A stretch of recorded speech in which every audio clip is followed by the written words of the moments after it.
Good morning, everyone. Welcome to today's joint hearing of the Senate Majority Policy Committee and the House Republican Policy Committee focused on crime trends and solutions. To begin, I want to turn it to our host for this morning, Representative Dane Watrow. Dane.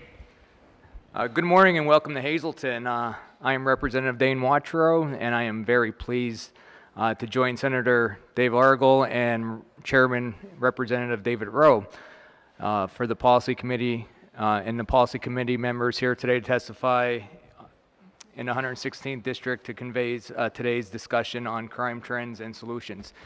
Today's very important topics to be discussed. We have a lot to learn. We have a lot of testifiers, so I want to pitch it back over to the good Senator. Senator, thank you.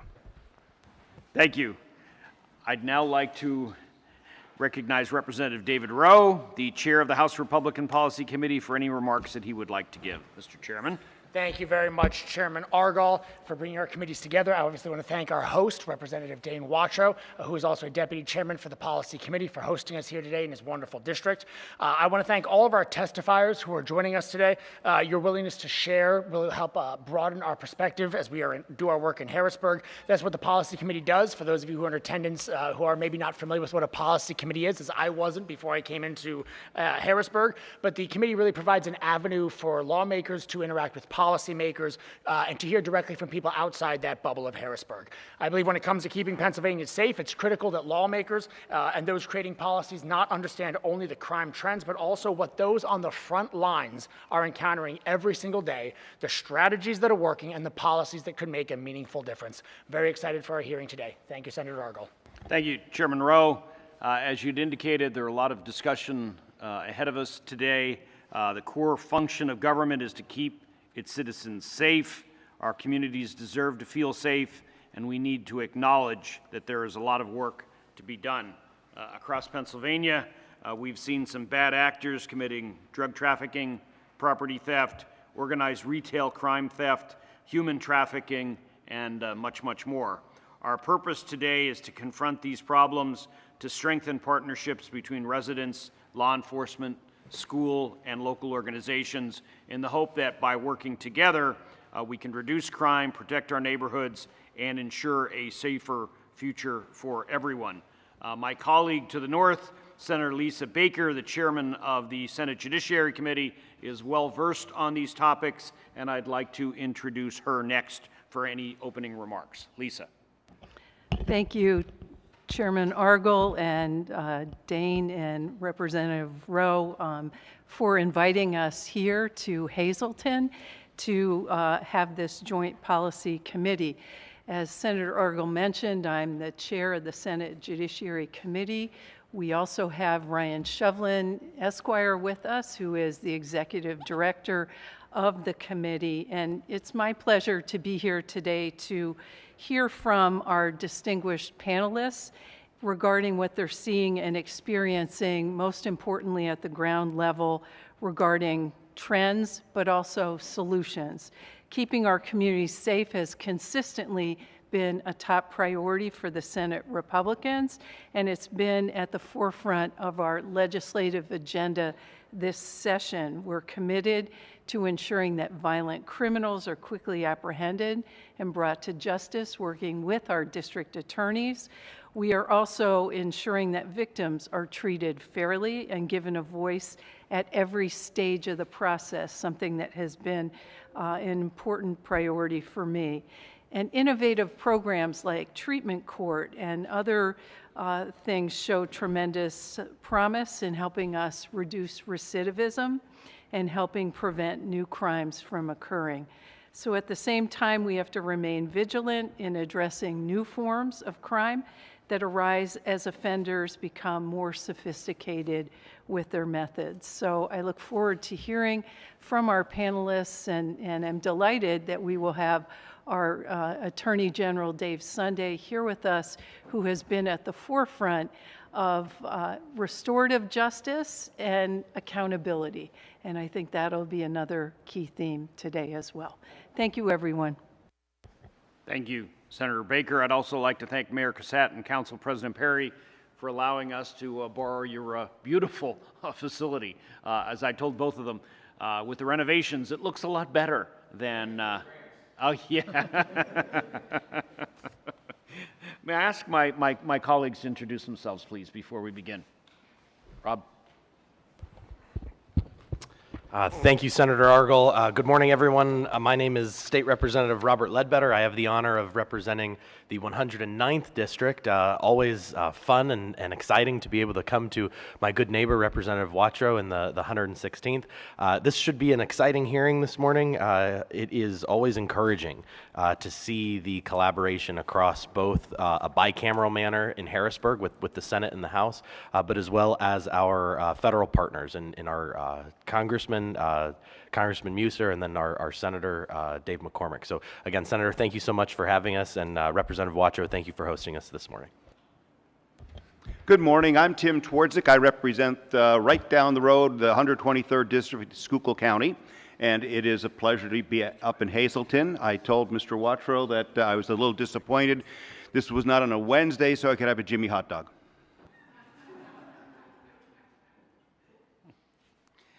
We've also been joined on Zoom by Senator Stefano and Representative Nelson from southwestern Pennsylvania, and Senator Picozzi from Philadelphia, and all the way from the metropolis of Tamaqua.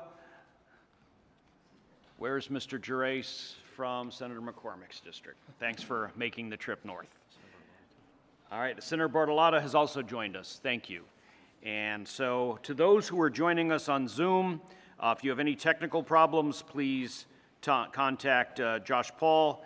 We'd also ask all of those offering testimony that remarks be kept to no longer than 5 minutes to allow us plenty of time for the question and answer. This is meant to be an interactive focus today. And so let me begin with welcoming the Attorney General, David Sunday. And if you'd like to begin, General, we're all yours.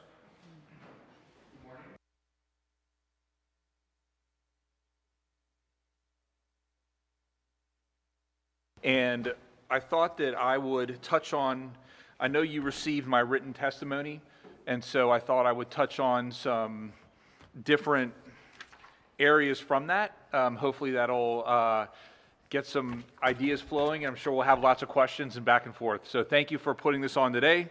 So good morning, Chairman Argel, Chairman Rowe. Thank you, members of the committee, for having me this morning. Representative Watro, thank you for hosting this important hearing today. I'm going to spend my time talking sort of on the macro level about what's occurring in the state and in the nation regarding crime. There's a lot of good news in the data and some warning signs as well that we need to be vigilant about. So I am the eternal optimist, and so I'll start with the good news. Violent crime in major cities and generally across the board is down. And in many cases, it actually is at or below 2019 levels, getting us back to the levels that we saw prior to the pandemic era surge in violent crime. So that obviously is a good thing. With regard to a mid-year update from the National Council on Criminal Justice, they report that 9 out of the 13 offenses that they track are lower in the first half of this year than the first half of last year. Homicides are actually at near historic lows. This has not been seen since the beginning of the 1900s. That being said, we obviously have some things that we must be unfortunately concerned about. And I'm going to talk a little bit about the uptick in the activity with regard to drug offenses. We saw this last year with regard to our Bureau of Narcotics in the Attorney General's office, where we removed over 56.5 million doses of fentanyl from the streets in Pennsylvania. That was just in 1 year alone. That was last year. That amount of fentanyl is staggering. It's enough to kill 4 times the population of Pennsylvania. And obviously that's unbelievably dangerous. It's nice that we can point to stats that show that certain crime is down, but it is absolutely critical that we don't just rely on stats and we remember that each crime impacts a victim. And especially when we talk about that much fentanyl and different drugs that we're seeing. That's unbelievably dangerous, and I'm sure we will probably go more into that. It's also important to know that in the Attorney General's office, we work all over the state with regard to our gun violence task force, in particular in Philadelphia and in Allegheny County areas, and up here in the Northeast now. And we have seen a continued increase again with regard to drug activity. Last week in Western Pennsylvania, we had an announcement in Johnstown where we announced that we arrested 65 individuals, and they were all dealing drugs in the Johnstown area. Those individuals not only lived in that area, but some were from Philadelphia that moved there. And so we continue to see organized crime move to the places where they think they can get away with it and sell the most drugs and make the most money. I want to touch on organized retail theft very quickly. I want to thank you, Senator Argel, for your leadership with regard to organized retail theft. That is, you know, when you first hear about organized retail theft, you kind of wonder exactly what that is. But there's 2 points I want to make. I know many of you have probably seen over the years the videos from the smash and grabs that you see. We saw a lot of them in the urban areas like Philadelphia, where tons of people would run in and they would break into a store. It's important to recognize that those incidents don't just happen in a vacuum, that most of the time they are coordinated by larger criminal enterprises. We've seen organized retail investigations lead to other places, such as human trafficking investigations, drug investigations, and many, many other things. And so thank you for your leadership with regard to that. I think it's important. I want to highlight, and I don't want to throw out too many stats this morning, but I will say that in our first full year, we topped over 100 investigations in 52 different counties. And that showcases that this isn't just a big city issue. This is all throughout Pennsylvania. I am going to touch on human trafficking as well. This is very important. Since the human trafficking section started 2 years ago, we've seen a 125% increase in our active cases since the formation of that section. Human trafficking is unbelievably hard to track the data on, and one of the main reasons for that is because many, many victims don't even report that they were trafficked. And so right now we have over 79 active investigations with regard to human trafficking in 34 different counties all throughout Pennsylvania. This is so important, especially when we look at the issues that will be facing law enforcement and the legislature in the years to come with regard to technology. The wonderful, amazing things that come with technology, and all the amazing medical advances and things that come with it. But at the same time, as we know, technology can also be a tool for people that are using it the wrong way. And we see that with regard to child predator situations where people utilize all kinds of different technology and social media to get to children and to groom them. And we see it with human trafficking as well. Oftentimes that's exactly where it starts, is maybe in a gaming system or on some social media site where they meet someone, and then unfortunately it can lead to someone being trafficked. So thank you to everyone here for your leadership with regard to human trafficking and giving us the tools we need to continue to fight it. I want to talk briefly as well about senior scams and about protecting seniors. As everyone here knows, we have one of the highest numbers of senior citizens in the entire country here in Pennsylvania. As a result of that, we are clearly a target. I mean, there are small countries out there whose gross domestic product probably the majority of it comes from stealing from senior citizens in the United States of America. I'm watching this play out sort of in real time. I have aging parents that are in their early 80s, and seeing the level of just the increase in technology, the sophistication of the scams. It's something that is really scary, and God willing, we'll all be there someday.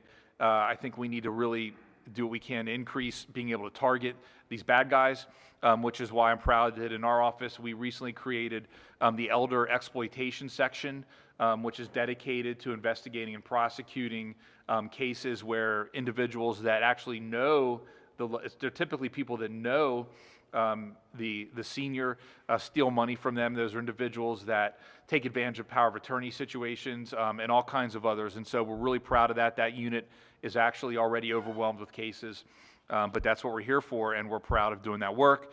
I would like to say that the legislature should seriously consider addressing the Older Adult Protective Services Act, OPSA. There's Senate Bill 738 that would help stop fraud before it happens by empowering financial institutions to put holds on transactions that they believe could be fraudulent. That pause is absolutely critical to allowing a potential victim to realize that they are being defrauded of their money. And this is so important because in most instances, once that money is gone, it is gone. And these are individuals that, I mean, you know, I have seen unbelievably tragic cases, even back to when I was, as a district attorney, I watched them, and I'm sure my colleagues up here could tell you the exact same thing, where well-meaning people they had no clue they were being scammed. They literally give away all the money that they have left in their bank account, and that money rarely ever is returned to them. And also, and I know there's going to be a lot of back and forth here is my assumption, and so I would be remiss if I didn't address the issue of felony murder before we start having dialogue.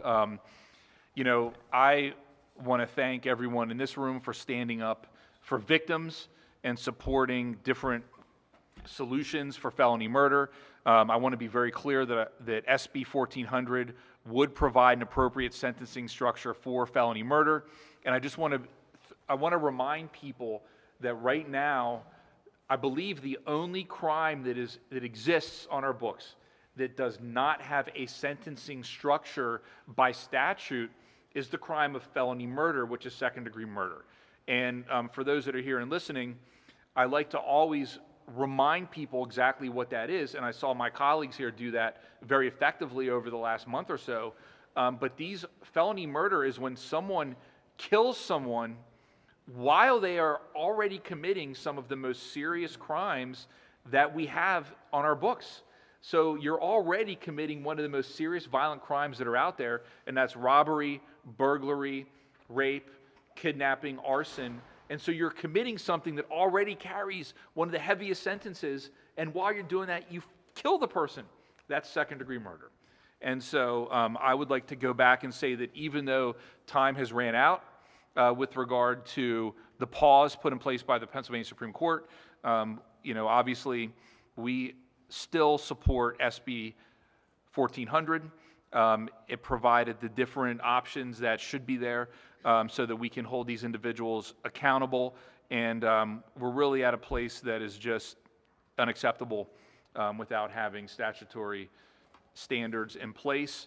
And so with that being said, and I don't want to blow out all my time here, but I would like to remind everyone about the sections that we have in our criminal law division that are working very hard every single day.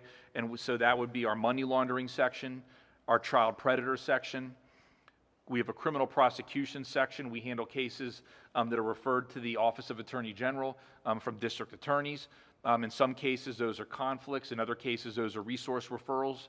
And so we are always happy, willing, and able and excited to handle those cases when they come to us. I just mentioned our elder exploitation section.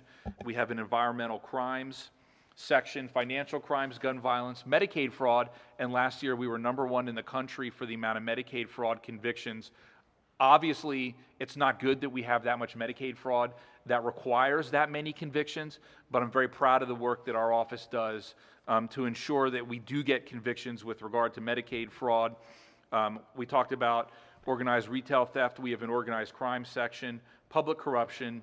We have a newly formed cold case section that's looking into cold case homicides around the state as well. And lastly, with regard to artificial intelligence and technology, we recently created a technology and privacy protection unit as well that's located within our Bureau of Consumer Protection. So with that being said, it's an honor to be here with you. Thank you for taking the time to highlight all of these issues, and I look forward to hearing my colleagues. So thank you. Thank you, Attorney General Sunday. I do want to recognize we have been joined by Representative Doyle Heffley from the 122nd District representing Carbon County, as well as Representative Brenda Pugh from the 120th District representing Luzerne County. Thank you both for being here. All right, next up, Sam Sanguadolci.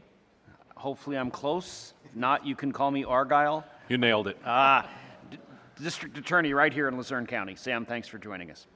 I would like to thank everyone for welcoming me. And before I go too far into the thank yous, I would like to thank Attorney General Dave Sunday for getting my dander up about some of the things he talked about. You know, I often wake up in the morning and I wonder what planet we live on, right?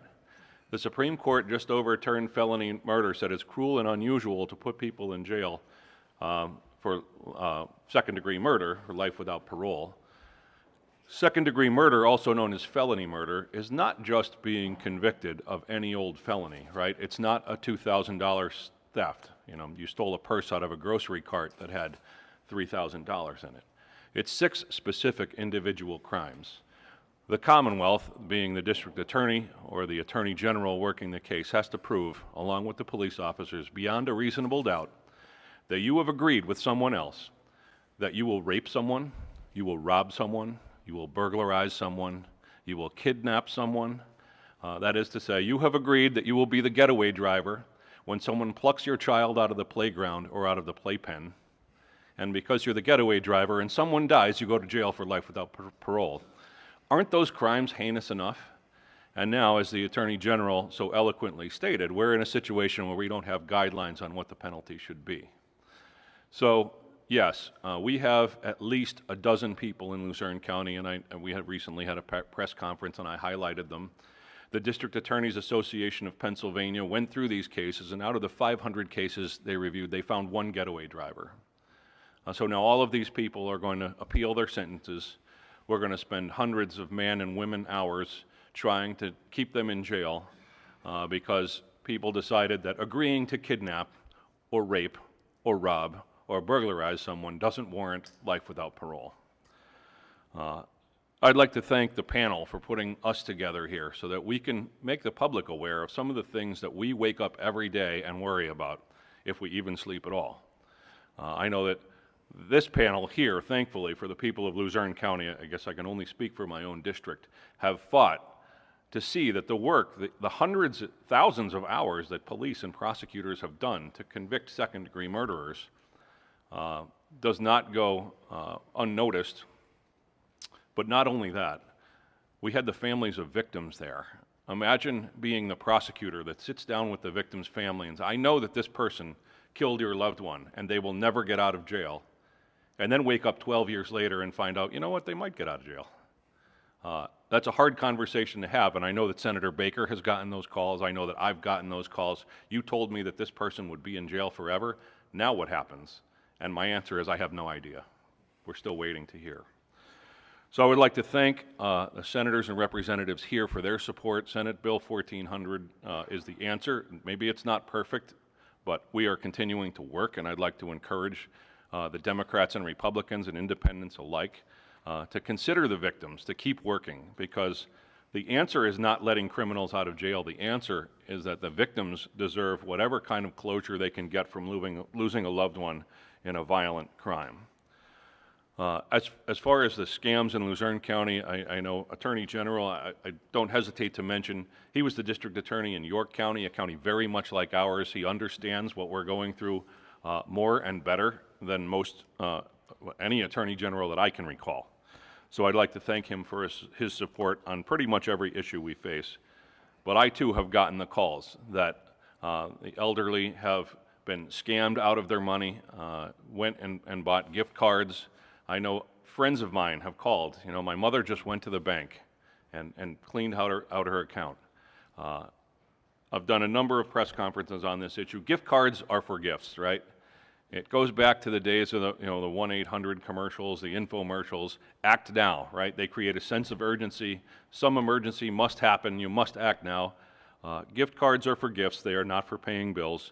Please, if you have any questions at all, make the call. I've been called a number of times by people that I thought were, they are intelligent, but the scam that's the art of the scam, right? People that are politically astute, that are socially aware. My son-in-law is in jail. He needs me to get this money to him right now. Do me a favor, call your son-in-law. No, they said he doesn't have his phone. Just call it. And what ends up happening is that it's a scam, of course. The Attorney General touched on human trafficking. It's something that even the police and prosecutors are not aware of how much is going on. We're getting better at it, but we're way behind the times. The biggest hurdle in the human trafficking cases, which are happening every single day in Luzerne County, I wish I could tell you differently, is that the victims sometimes don't even know they're victims, right? They have been raised in a situation of human trafficking. They will not cooperate with police very often. I know that ICE and immigration is a very hot topic, but very often they are in a foreign country without documentation and can't speak the language. Can you imagine a more terrifying situation than that? You are being forced to commit, to perform sexual acts in a country where you can't even speak to the police to get help. A topic that I know is coming up, it's also on hold by the Supreme Court and before our legislature, is medical marijuana. I can't be one of the district attorneys that just accept that recreational marijuana is coming to our state. For at least 10 years before I was in a supervisory position with the district attorney's office, I was prosecuting cases of heroin. Heroin was the hot topic at the time. Every one of the defendants with whom I spoke, with their attorneys, I asked, how did you get here? These are people that are committing crimes in exchange for just that very next high. And all of them, 100% of them, told me that they started with marijuana. Whenever I talk to people that like to smoke marijuana, that have medical marijuana or otherwise, they tell me, don't tell me that person didn't start with Bud Light. I can't tell you that. I can only tell you that when I asked, their answer was marijuana. That's what they associated the start with. So at the very least, I hope that we resist the urge to get this influx of tax money that I know will be the savior of Pennsylvania, just like gambling was. All of our property taxes have since been abolished, so we're all in very good shape because of that. And lastly, I know the District Attorneys Association, I've aligned with them to regulate skill games. And I know that there was an argument for a long time that they weren't slot machines. But I want you to consider also the fact that in this very city, we had a murder that revolved around the skill games, right? The fact that they have put millions of dollars to oppose our legislative candidates in order to keep their tax rate at 0, or else 3%, the income tax, while a casino next door is paying 55%. It's very difficult for me to rise up and say, like, we have a moral objection to gambling while we have a giant casino that's paying 55% tax. But the reality is that if you pay your fair share, maybe we can do what we need to do to accommodate the increase in police presence, the increase in medical need, the increase in our hospitals that is coming as a result of all of the things that we're talking about here today. Fortunately, our overdose deaths are down from about 250 a year. We're not even in double digits yet this year, knock on wood, and thank God. And that I largely attribute to the closure of our borders because fentanyl is having a difficult time getting across. Unfortunately, we are not now drug-free. We are finding that fentanyl is being replaced with methamphetamine, a more homegrown drug, but thankfully it doesn't kill people with the regularity that fentanyl does. And this is another tax on the police presence, the ambulance, the hospital, the firemen. These are things that, we don't often look at the far-reaching effects of the decisions that the legislature makes and that the Supreme Court makes. So I would like to thank, I don't see a single member of this board that has not done everything they can do to support law enforcement, to support our nurses and doctors and ambulances and hospitals, because they realize what our community needs. And without these resources, we basically don't exist. We have complete anarchy. So I'm happy to further discuss what our needs are and what you need from us to support just a common sense, regular society that moves forward in a safe and healthy manner. Thank you very much. Thanks, Sam. We are approaching a record status for attendance today, joined by Representative Marcel from Bucks County and Senator Dush from the Great Northwest. We turn now to Mike Opaque, Veteran District Attorney in Schuylkill County and the Vice President of the Pennsylvania DA's Association. Mike? Good morning, Senator Argall, Chair of the Senate Majority Policy Committee, and Representative Dave Rowe, Chair of the House Republican Policy Committee, and the other senators and representatives here. Good morning, and thank you for allowing us to participate. Representative Wattrow, thank you for hosting this event, which I think you can tell from the remarks from General Sunday and DA Sangladucci that we have some very recurring themes here that are important to the District Attorney's Office. And I'm here on behalf of the Pennsylvania District Attorneys Association as the current Vice President of that association. I've served as District Attorney in Schuylkill County since 2018. Prior to that, I was an Assistant District Attorney since 1992. I served from 1992 until the end of 2013. In 2014, I joined the Public Defender's Office for a brief period of time, and I stayed there for 4 years prior to running for District Attorney. I think that gives me a real unique perspective on the issues that are important to the District Attorney's Office and fighting crime and keeping our communities safe. As I said, the recurring themes here, you'll hear a lot of what I'm saying has already been said, because these issues are issues that are of importance to us, and we need your assistance to keep our communities safe. One of the most rewarding and often most challenging responsibilities that we face as district attorneys is dealing with the victims of crimes. Victims of crimes have their lives disrupted through no fault of their own. It's just because they are victims. And all of our offices have victims advocates offices within our office. And those victim advocates work daily with all the victims, whether it be the most heinous crime of rape or just a simple theft that occurs. But whatever that crime is, it affects those victims. Now, unfortunately, at the federal level, some of our funding for VOCA, Victims of Crimes Act, is being cut. There's no other way to put it. We know that the state works hard to keep the funding going for victims in Pennsylvania, and we appreciate your effort in that regard. So we would ask that you continue to keep victims in mind when you are doing the budget and you are setting forth priorities. Victims are always a priority for everyone in our office. The other issue that we have that is very important to the District Attorney's Office is funding for district attorneys and our staff. For whatever reason, individuals coming out of law school now are less interested in serving the public. And I'm not really sure why that is. But it's happening. And right now, the District Attorneys Association has put forth a major effort regarding retention of district attorneys that we have and recruitment as well, because we think that recruitment and retention is the only way that we can get people to serve the public and keep our communities safe. So that is a very important issue for us.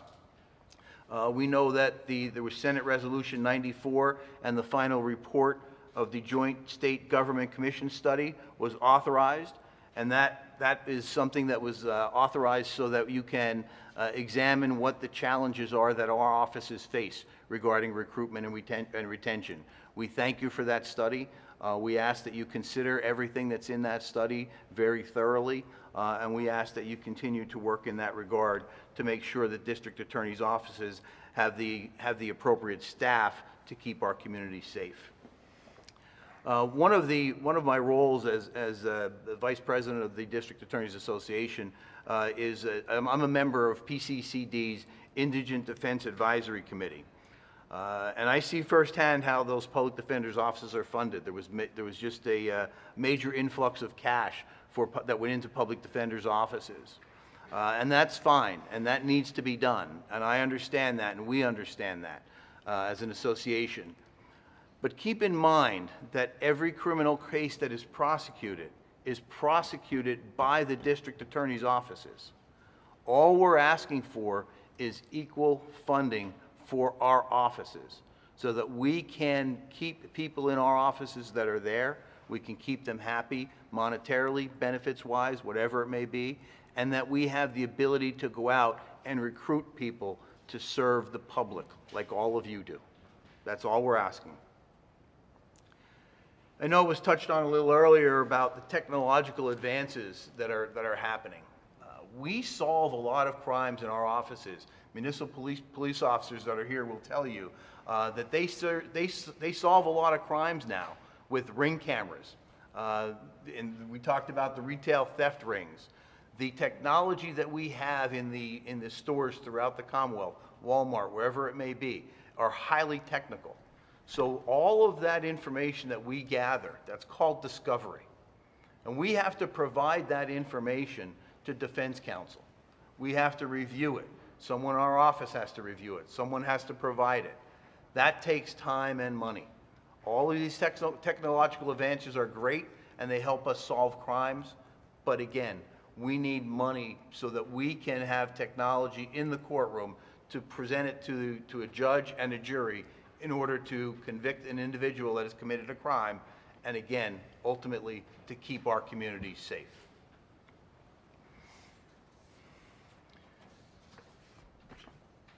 One of the other, when speaking of technological advances, you have to also talk about artificial intelligence, AI. AI right now, throughout the Commonwealth, throughout the nation, it allows individuals to manipulate sensitive material for ill gains or ill purposes. This AI has the ability to manipulate or superimpose a person's face or body or alter an image that often depicts intimate, nude, or simulated sexual scenarios, and they disseminate then that information to the general public or to other friends with the specific intent to harass, embarrass, intimidate, or extort. This is particularly true with minors, and minors are very, very vulnerable to this exploitative practice, and that leads to emotional and profound trauma and distress. So we ask that the legislature continues to fund our efforts in combating and keeping pace with artificial intelligence. Increasingly, and I know this for a fact in Schuylkill County, the number of individuals suffering with mental health issues leads to a great deal of crime.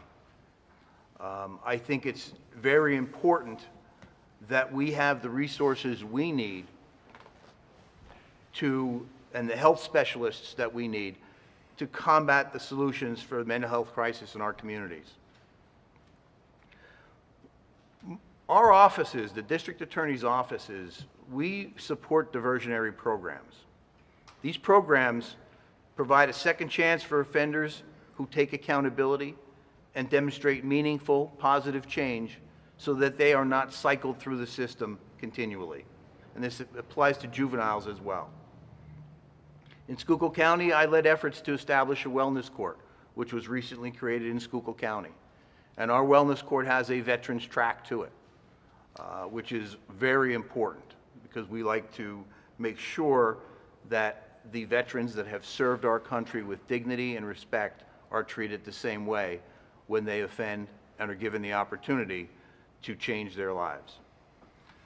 I was the 3rd district attorney in Schuylkill County, or throughout the Commonwealth, to join with the Attorney General's office in 2020 to implement the Law Enforcement Treatment Initiative diversionary program. And that's a very important program in Schuylkill County, and I know General Sunday is working very hard to make sure that that gets implemented in every county throughout the Commonwealth. But that's a very important program because it gives offenders on a low level an opportunity to get treatment right away so that they don't become dealers down the road.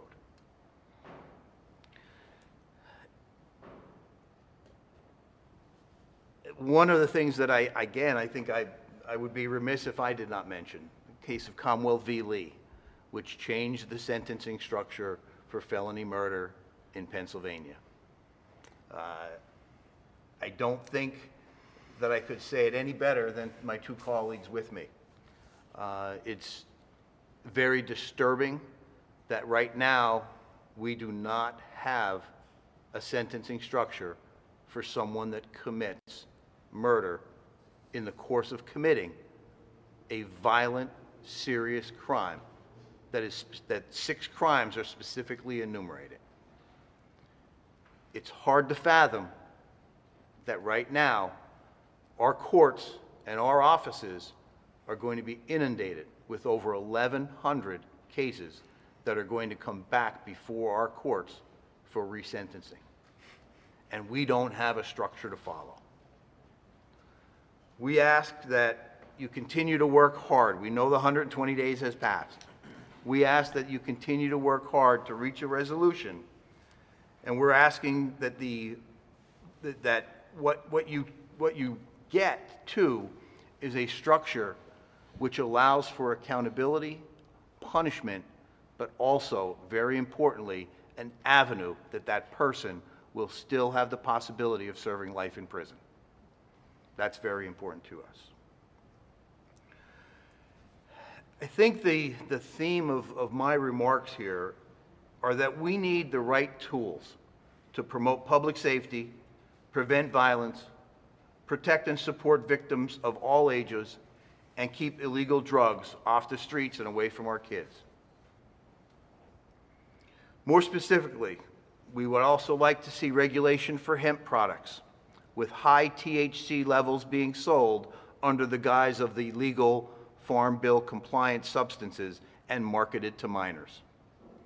We're asking for amendments to the Older Adult Protective Services Act to establish mandated reporting requirements for elder abuse and neglect, strengthen protections against financial exploitation and scams targeting older adults, and create mechanisms to ensure justice for victims who have been built out of their life's savings. We're asking for continued funding for child advocacy centers that are crucial for investigating child abuse in a multidisciplinary way that minimizes the trauma of children and provides treatment services for the child and their families. We're also asking that you outlaw swatting, which is the intentional act of making a false 911 call to provoke a police response. As witnessed in the recent Villanova University swatting incident, alleging an armed gunman was on campus, these hoaxes put people's lives at risk and waste valuable public safety resources. PDAA hopes that identifying these issues is helpful, and we welcome continued discussions with lawmakers as we work to develop effective, practical solutions. Thank you for your time. Thank you, Mike.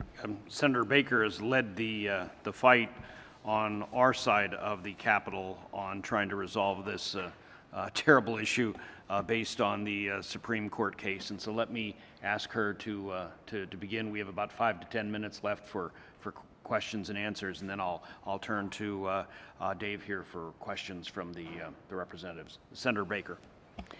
Thank you, Senator Argall. You eloquently spoke about Commonwealth versus Lee, and I think as one of the prime sponsors of Senate Bill 1400, along with my colleague, Senator Wayne Langerholk, we believe we had a very reasonable approach to addressing felony murder, 35 years to life. It set a mandatory minimum that we believed was appropriate based on the culpability of the individuals and the crime. It's very frustrating that the day before the 120 days happened, the House took up the bill, gutted it, and returned a bill to us that not only expanded medical parole that has not been vetted properly in the Senate. There's limited capacity in the community to handle these kinds of criminals, but the idea that a first-degree murderer could be getting out of jail with medical parole based on the bill that the House sent back to the Senate. We've passed it twice in a bipartisan manner, and I think it's important for people to understand we need to come to a resolution that includes, to your point, DA Opaque, accountability, and the accountability for the potential of life. The way it was structured, you know, the idea that someone can kill a law enforcement officer and not have life is something that I can't support. I'm hopeful that we will continue the negotiations, but it's difficult when you've got people whose priorities are, you know, no mandatory minimums for any crime. I understand that we want to keep nonviolent first-time offenders, give people second chances, but there needs to be accountability for these crimes. And I would just ask if you could help us underscore that and continue. I get phone calls every day from victims, not just here in Luzerne County, but throughout the Commonwealth of Pennsylvania, who are concerned about the opening of these cases. Your cases were not found to be inappropriate. Your cases were not thrown out because you didn't prosecute them properly.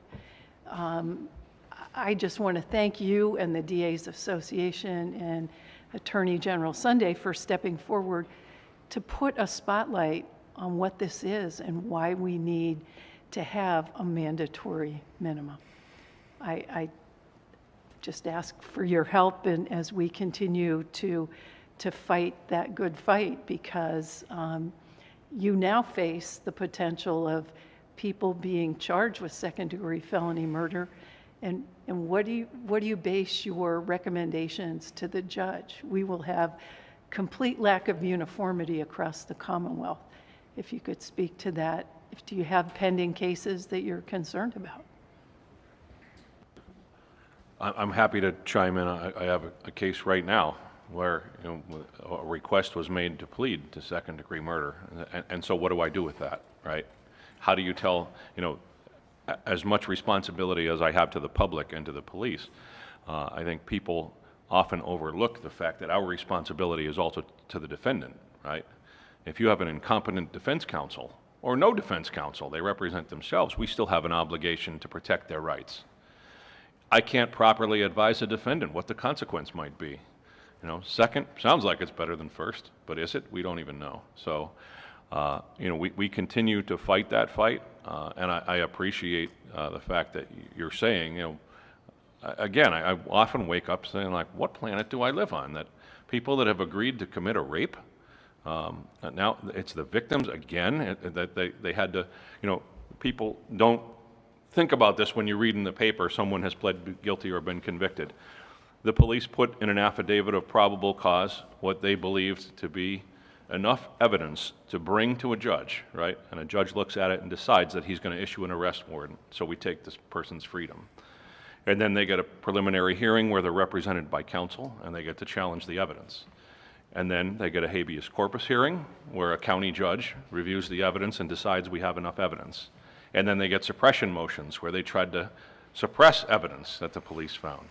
And then we have a jury not before police, not in front of a judge, but a jury of 12 of the defendant's peers that decide the Commonwealth has proven beyond a reasonable doubt that this person has agreed, even if you're just the getaway driver, which was not the case in Lee, by the way, but even if you're just the you have agreed with someone, while I go rape this girl, while I go pluck this child out of a playground or a playpen, will you be my getaway driver? Yes, I will. I'll wait right here while you go and do that. That the penalty of life is too severe. It's cruel and unusual.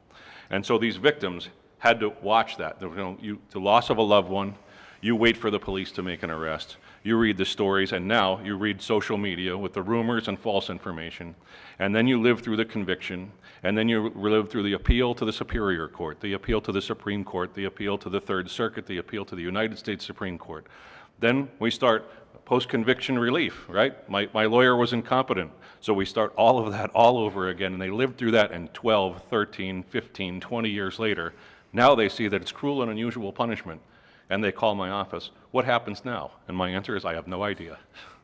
The Senate tried to solve this, and just like you said, Senator, the House of Representatives came back with a bill that no reasonable human being could look at and say, you know, after 10 years, if you have an upset stomach, you might be on medical release and out of prison after having killed someone. I mean, so you can absolutely, I know that the three prosecutors sitting here, you can absolutely count on us to stand behind you, but our worry, like your worry all is, I know that you're not doing this job because you wanted to sit up here and be on the front page of the paper. You wanted to do this job because you want to do something for the people of Pennsylvania. Our job is to find a way to get something done, not find a way to not get something done. And you can count on us to stand behind you and whatever you need from us so that we have an answer for these victims. Absolutely. I absolutely would love to pick up that phone. Here's the answer. We're going to have another hearing. And I am absolutely not worried about going before a judge of the Court of Common Pleas in Luzerne County and proving once again that these people did what we said they did, that a jury found that they did, and they deserve to be in jail for life. If I may, Senator Baker, I want to make a couple comments. The first one is, I want to thank you for being such a credible messenger on this issue. And what I mean by that is this. And again, you know, I don't want to speak for my colleagues, but I think I probably can in this point. And that is that, you know, our criminal justice system is not a one-size-fits-all criminal justice system. You know, when cases hit our desks, and I'm going to say our from the, as if I was still a DA, hit our desks, it's a lagging indicator of so many societal problems. So much happened before a case gets to us. It could be everything from someone's abused throughout the course of their life. There could be substance abuse issues, mental health issues, all kinds of things happen before it hits us. And so when it hits us, we have to ensure there's accountability.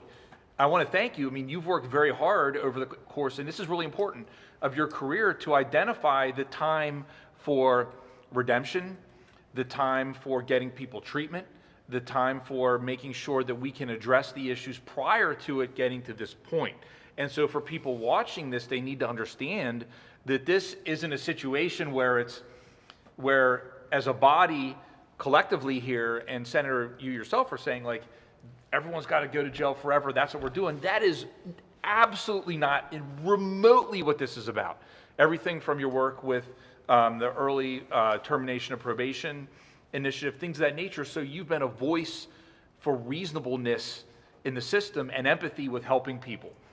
That being said, I thank all of you for allowing the district attorneys and the prosecutors to have a voice in this. This is so unbelievably important, and this is a point that is not often made, and that is that in the entire criminal justice system, there's only one group of lawyers, well, in all of the law, that doesn't have a client, and that are prosecutors.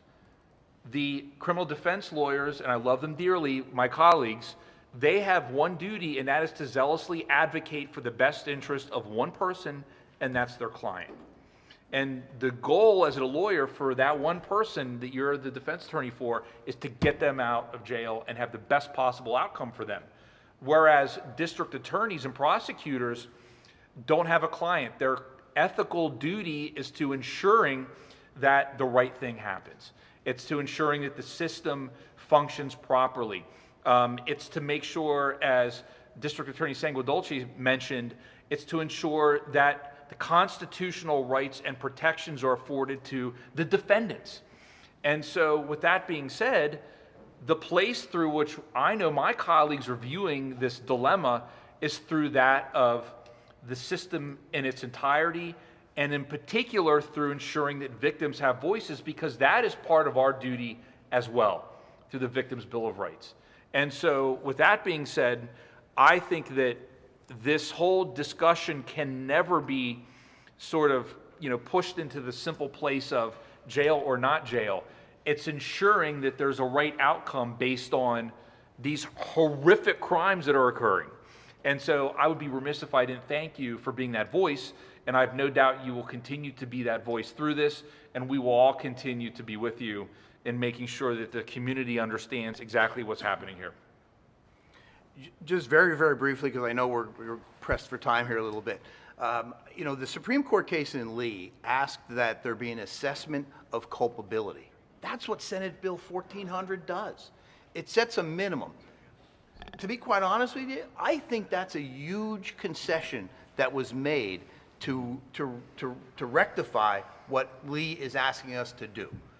That concession, I don't believe, was taken into consideration in House Bill 1402. It didn't take into consideration the concessions that the Senate has made by setting the floor of 35 years. You can still get to a life sentence by an assessment of culpability. And that is what the district attorney's offices are looking for. We're looking for uniformity, and we're looking for culpability. And that's what Senate Bill 1400 does. So thank you very much for your efforts in that regard. All right, we have three representatives with questions. Just to be respectful of time, I would ask, obviously, members and testifiers keep it short and sweet so we can try to get through the whole list. Starting off with Representative Watro.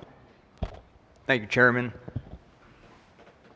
It blows my mind that we're even discussing this. I was excited a few short weeks ago to be called back to Harrisburg to vote to protect victims. That did not happen. Hours were spent in debate, and unfortunately, Senate Bill 1400 didn't come up, and that's unfortunate. We have a bill that we voted on, that does not protect victims. I just wanted to touch on that. Attorney General, I know you said you want to stay away from stats, right? But there's a few things I want to bring up here. Pennsylvania homicide, 683 in 2024, down 23%. Pennsylvania firearm assault, 5,317 in 2024, down 15%.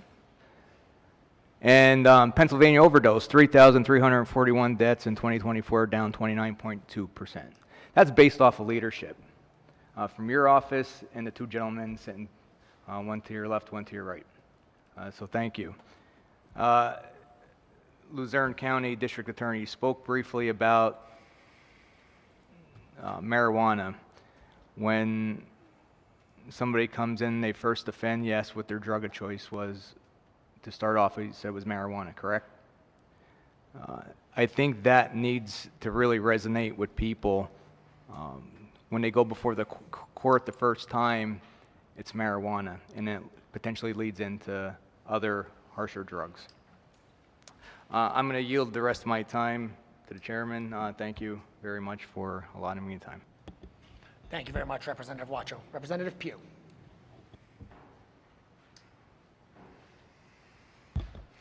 Thank you, Mr. Chairman. Thank the testifiers for their information. I've sat on a subcommittee of the Health that was in opposition of legalization of cannabis for the past 4 or 5 years, and we've held hearings that expose the dangers and the troubles that cannabis has for both children and adults. I want to congratulate General Sunday for the recent letter you're talking about regulating hemp again in the state. What happened? The Farm Bill allowed hemp to come in, and of course it's an interesting product that has uses, but people have found a way to use heat and add chemicals and turn it into synthetic THC, which is then sold in vape shops and gas stations and various places where children are allowed to buy this. Now, they did studies and they found that 40% of what's in a vape shop is not anything but clippings from the front yard. And then there is 25%, which is synthetic THC, which has chemicals and problems, and 15% is real marijuana because nobody's checking. and it's just going to continue. So I think it's very important for us to protect our community by doing that. And I appreciate your looking toward that. Do you think that is going to pick up traction? And how can we help you? Well, my understanding is, I believe that the letter that you're referring to, I believe the Senate voted on that, and it was approved. Basically, it was not what I was asking for, and so that amendment was now extended basically for another month. Okay. And so we're going to wait, and the hope for the individuals that are against closing the Farm Bill loophole, their hope is that in this next month, they can persuade enough senators to not bring this up again. And so, I mean, I go back to very simply, and thank you for bringing this up. I mean, we have a duty to protect children. Mm-hmm. We have a moral and ethical duty to protect kids. And a lot of these products, I mean, there is no quality control. Right. Who knows where it's coming from? Some of this stuff comes from China. They're marketed specifically to kids. I mean, some of them have little games on the back for little kids to play. And so they're horrific. And that being said, we'll separately follow up with your office with specifics and to see if there's a way that we can work together on that. Okay, I appreciate it. Thank you. And again, Representative Watrow, when we talked about going in and voting on this bill, it's awful to be in the minority because we don't have a chance to get bills at work, and I just don't understand the other side, that we can have an eating disorder, and if I go to eat my meal in prison and I throw up, I've got bulimia, you let me out of a murder conviction. That's just wrong. And again, it's awful what we're going through, but that's the side we're trying to play those cards. It's very difficult. Thank you. Representative Pugh. Hi, yes, thank you, Chairman, for hosting this today, and Representative Watrow for bringing it to us. I think a lot of my colleagues have hit on a lot of stuff that I have. Senator Baker actually got my question right off the bat there on what happens now. So, but I do want to go down a road, and we're going to go down the marijuana road right now. THC is a real problem, and having a nephew that started with marijuana at the age of 12, and then ending up putting the heroin needle in his arm at 33 it took his life, is a real problem. So it did start with marijuana, and yet you will not ever be able to convince me otherwise. He advanced through the drugs. But we also have something else that's coming up, is the Kratom 7-OH, which was just scheduled by the federal government, which is actually a version of the Kratom is processed inside of my district. So I see that starting, and I've had an opportunity to speak to police chiefs and to addicts of Kratom. And I don't know if you guys realize it or not, but it's actually harder, they're telling me, to come off of than coming off of heroin.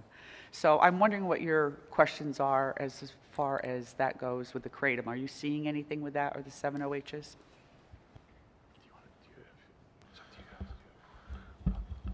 If you're asking what my question is, why are we so slow, right? A federal government that can't agree if the sky is blue has gotten this done, and in Pennsylvania, this along with the Glock switch legislation, right? We can't seem to get both sides to agree to things. Do we really want to turn a regular handgun into a machine gun with a tiny plastic clip you can print in a 3D printer? So. And to be clear, both things are federally illegal, but that renders all of us, basically impotent with that, right? We can't prosecute them.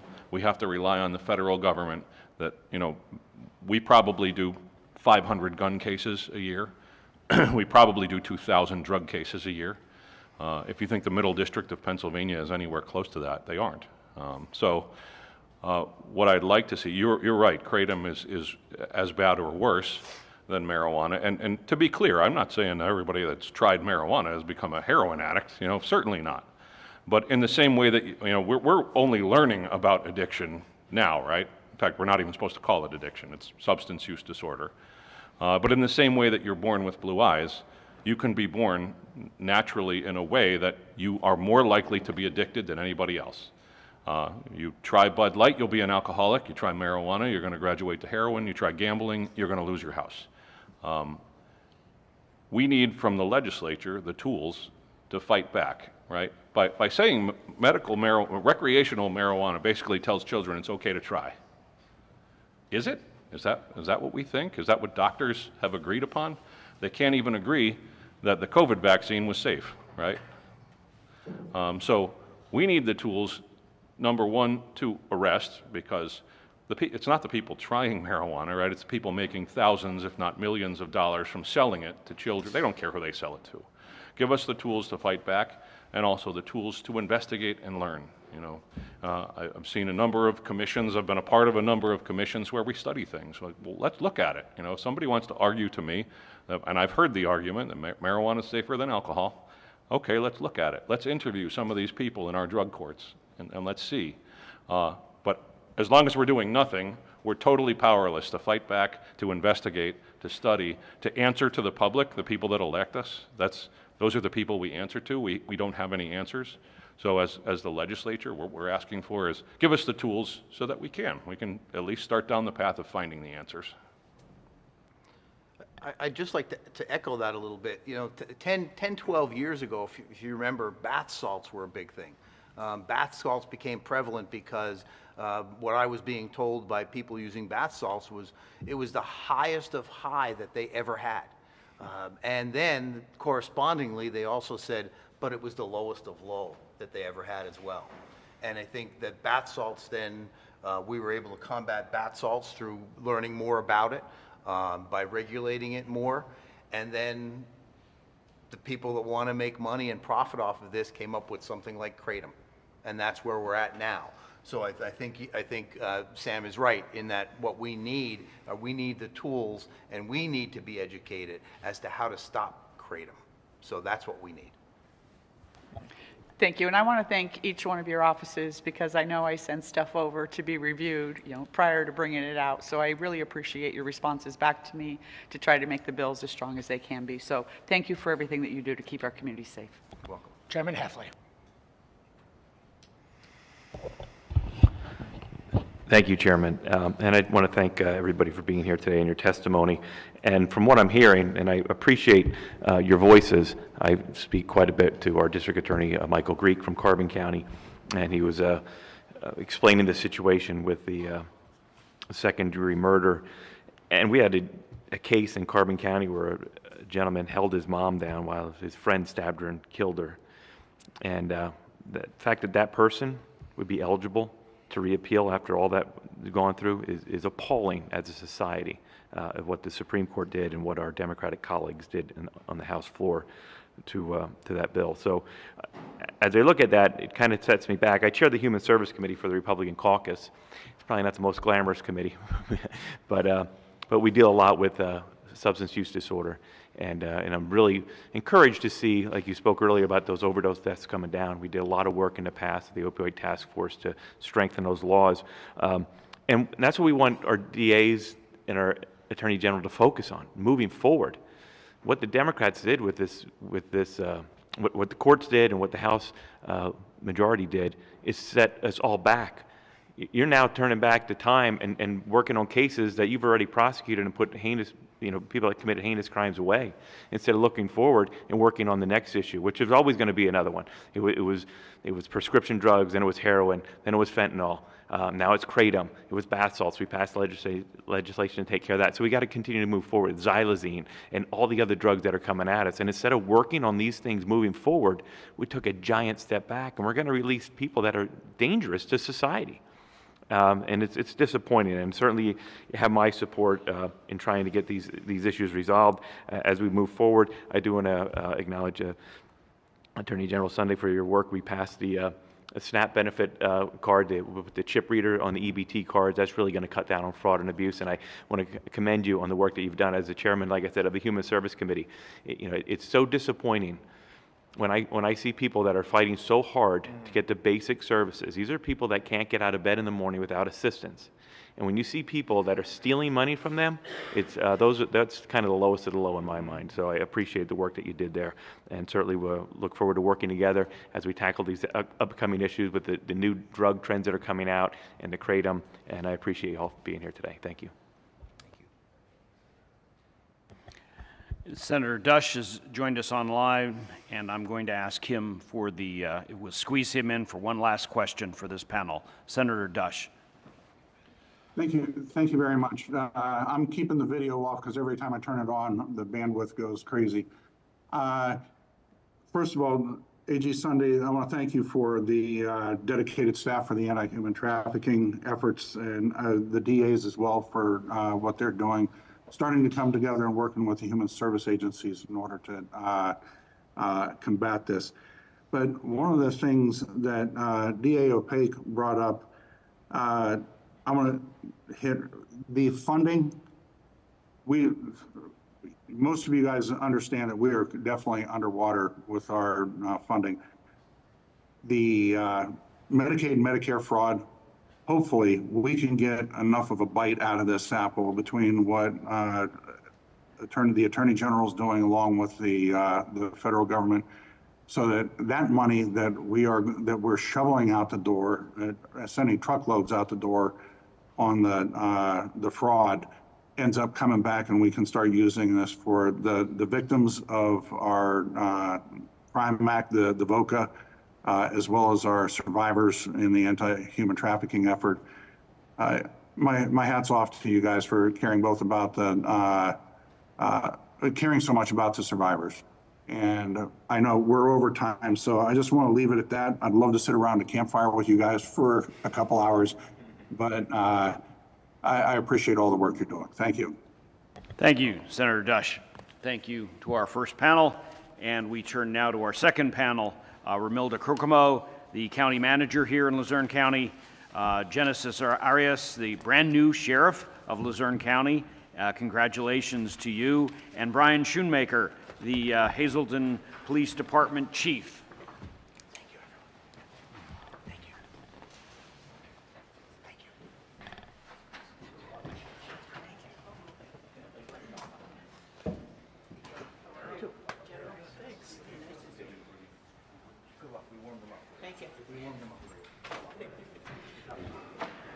Romilda, you're up first, so as soon as you're comfortable, make sure you hit the magic green button.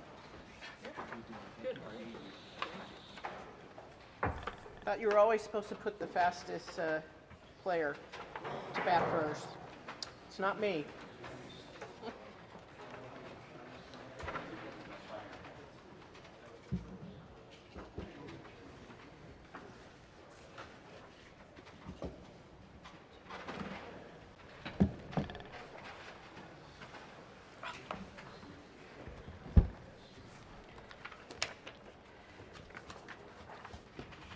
Good morning, members of the committee.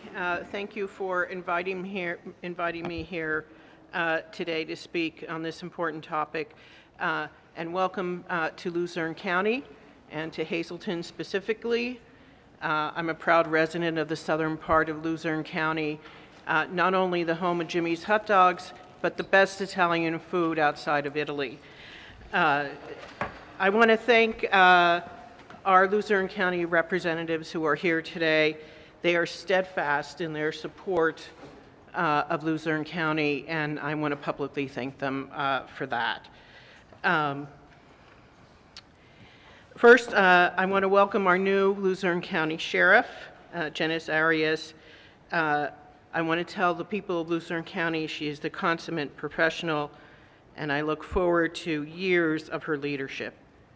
And second, I want to acknowledge our District Attorney, Sam Sanguadolce. Luzerne County is profoundly fortunate to have a man determined to fight crime, committed to give victims a voice, and dedicated to collaborating with the administration and local law enforcement to keep Luzerne County safe, regardless of who you are. And District Attorney Opaque, you don't have to worry about recruiting me. I'm not a new graduate of law school. I just celebrated my 35-year anniversary of graduating from law school. But when my tenure is up as the county manager, I would be proud to serve under the leadership of our district attorney, Sam Sanguadolce. So my topic today is a little bit different than what you've heard. Part of my responsibility as the county manager is to present a budget and to oversee various divisions and departments. One of our most challenging divisions is our prison. And the increasing age population of the inmates. Our inmates are getting older.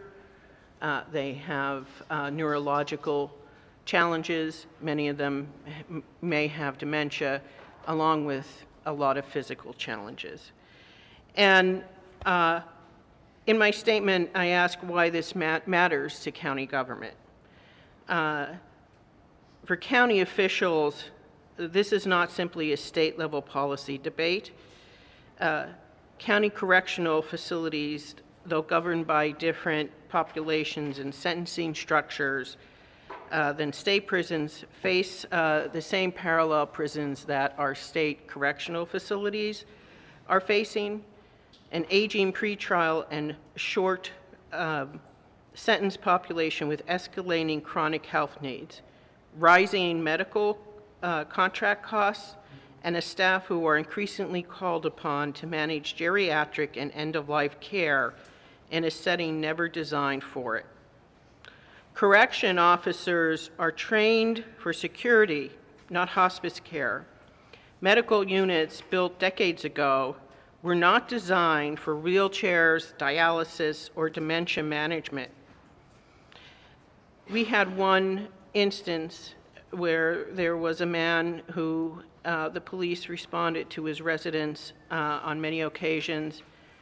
He had dementia, and he sometimes would leave his home without any clothes on. His wife did not have the ability to care for him at home. The police arrest him because there was a minor child that lived in the neighborhood. They arrest him. He's incarcerated in our prison. He falls. He breaks his leg. He's sent to the hospital. The hospital is releasing him back to the prison because it's a safe place. Now, those people in the audience and our representatives know that the Luzerne County Prison is in a situation where we need a new prison. It is not a safe place for a person who has a broken leg and dementia. I get a call from a former Secretary of Aging, said you have to do something about this. So what I did was I brought in a representative from the District Attorney's Office, a representative from the Public Defender's Office. I also brought in our directors of aging. I brought in our director of mental health, and I brought them around the table and I said, this man does not belong in our prison. The problem was facilities wouldn't take him because of his criminal charges. So I did bring in a representative of the District Attorney's Office and the Public Defender's Office, and I said, you have to get in front of a judge, because if we could lessen his charges, even if he pleads guilty to a lesser charge, we can get him into a facility that he belongs into. And our director of mental health was able to facilitate that. The district attorney and the public defender went in front of the judge, and we were able to get this person in a facility that he belonged into. Our correctional facility has constraints. It was designed and built in 1887, and the last renovation was in 1987. It's a multi-story facility with an inefficient layout that dries up minimum staffing requires simply to move people safely between floors and housing units. A design problem that predates any consideration of aging-specific care. County officials have historically discussed replacing the facility for more than 2 decades. But the projected costs and estimated in the hundreds of millions of dollars has repeatedly kept the idea on the back burner. I'm hopefully that will change. The physical reality compounds the medical and staffing pressures aging inmates create elsewhere in the state. Correctional Services leadership has identified inmate medical needs as one of the most pressing drivers of the county prison budget, and outside medical treatment cited as a major factor behind overtime. The result of our structural bind, a 19th century building layout, a staffing model already strained by turnover and vacancies, and a population whose off-site medical needs are rising in parallel with the statewide aging trend. Unlike a new construction facility, Water Street, where our prison is located, cannot easily accommodate ADA-compliant housing, ground floor medical units, or the kind of internal geriatric care capacity that will reduce the need for costly and staff-intensive outside transport. Until the county either invests in significant facility modernization or the state expands compassionate and geriatric release mechanism to reduce the population most likely to need this level of care, Luzerne County will continue absorbing these costs largely through overtime and outside medical spending, rather through the kind of purpose-built infrastructure that would address the problems at its source. What we need to do is to modernize our services. We need a geriatric and medical infrastructure. We need staff training. Correctional officers and medical staff need training specific to dementia, mobility limitation, and end-of-life care, skills far removed from traditional security training, but increasingly central to the job.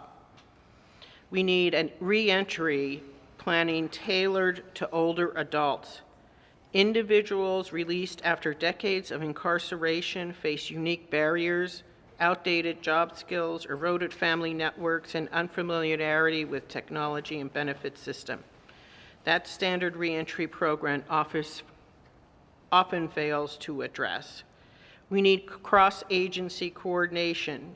Aging in prison policy sits at the intersection of corrections, public health, and human services.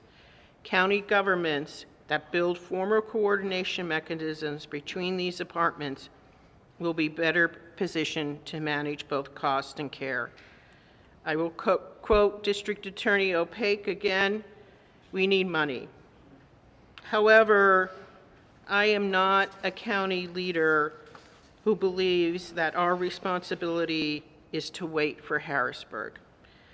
We need, as county leaders, to begin to adapt local infrastructure, staff training, and interdepartment coordination now, which is what Luzerne County is doing as we speak.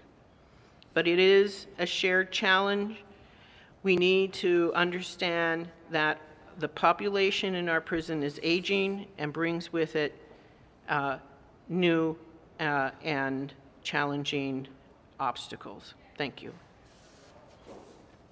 Thank you, Mermelda. My family has struggled with folks with Alzheimer's, and I can only imagine how difficult it is when you stir the fact that there are also prison inmates into that mix. That has to be extraordinarily difficult. Sheriff Arias. Chairperson, members of the committee, thank you for the opportunity today. My name is Genesis Arias, and I'm honored to serve as the Sheriff of Luzerne County. Although I was recently appointed, I have spent my career serving this department as Deputy Sheriff, Sergeant, Lieutenant, and now Sheriff. That experience alone has allowed me to see how our office has evolved over the years, the challenges we face moving forward. As Sheriff, my responsibilities extend far beyond traditional law enforcement operations. On any given day, I oversee courthouse security, inmate transport, civil process, personnel management, budgeting, policy development, training, and the day-to-day administration of the Sheriff's Department. My responsibility is to ensure our deputies have the leadership, resources, and support they need to serve the citizens of Luzerne County safely and professionally. One area that has become easier over the years is technology and communication. Advances in technology have improved scheduling, case management, information sharing, and communication within our office. These tools allow us to operate more efficiently and better manage our daily responsibilities. What has gotten harder in our department? While collaboration has improved, the responsibilities placed upon sheriff's offices continue to increase. Today's public safety challenges require agencies to be flexible, responsive, and capable of working seamlessly with one another. However, Pennsylvania statutes governing sheriffs have not evolved alongside those responsibilities. Across the Commonwealth, deputy sheriffs often comparable professional training and certification, yet their authority differs significantly depending upon the county where they serve. In Luzerne County, under the authority of District Attorney Sam Sangadoce, our deputies investigate criminal offenses, file criminal complaints, issue traffic and non-traffic citations, and perform many traditional law enforcement functions. Yet, a deputy in another Pennsylvania county with identical training may be prohibited from performing many of those same duties. The difference is not training. The difference is not professionalism. The difference is not experience. The difference is that Pennsylvania law has never clearly established a uniform statewide definition of the duties, authorities of sheriffs and deputy sheriffs. That inconsistency creates unnecessary confusion, duplicates law enforcement resources, and they can delay service to the public. For instance, if we're at a traffic stop and there was a car accident, we can't investigate, so we have to call on local law enforcement agencies to come investigate that. If we do a simple traffic citation for pulling somebody over for running red light, we smell the odor of alcohol or marijuana or any drug paraphernalia in the car. Again, we can't do anything. We would have to call local law enforcement agency. And God forbid they were trying to investigate a homicide or any major crime. Although they are still crimes, these small little crimes we could investigate, we wouldn't be able to. We would have to call local or state law enforcement agencies. So we're just asking for clarity. I respectfully urge the General Assembly to establish a clear and consistent statutory framework defining the duties and authority of sheriffs and deputy sheriffs throughout Pennsylvania. Doing so would improve efficiency, eliminate unnecessary duplication of services, strengthen partnerships among law enforcement agencies, and allow nearly 2,000 trained and certified deputy sheriffs to fully utilize the training they have already received. Because I have only been recently appointed sheriff, I have not yet encountered significant challenges unique to the office that I did not experience as a lieutenant overseeing daily operations. However, based on my years of service, conversations with sheriffs, deputy sheriffs from across Pennsylvania, and legal questions that continue to arise statewide, I believe one of the greatest challenges I will face is navigating the inconsistencies in the statutory authority of sheriff offices. As public safety continues to evolve, sheriffs are increasingly expected to work alongside municipal, county, state, and federal law enforcement agencies. Without clear legislative guidance, sheriff office may continue to face uncertainty regarding the scope of their authority, resulting in unnecessary legal challenges, duplication of effort, and missed opportunities to better serve the public. Addressing the issues now would allow sheriffs across Pennsylvania to focus less on legal uncertainty and more on protecting communities we are sworn to serve. Thank you for your time and consideration. Thank you, Sheriff, and again, congratulations on your promotion. Thank you so much. Chief, here we are in your city. Thank you, everyone, for the invitation. I'm very pleased to be here. Again, we should have said it on a Wednesday to go to Jimmy's. Yeah. I'm going to tell you a little bit about myself real quick. I've been a chief of police here for Hazleton for approximately 6 years now. Prior to that, I have 36 years of law enforcement and volunteer EMS and fire service for our communities. Something I strongly encourage all of our young people to try to get involved with if they can. While being employed by Hazleton City now, I am on my 21st year.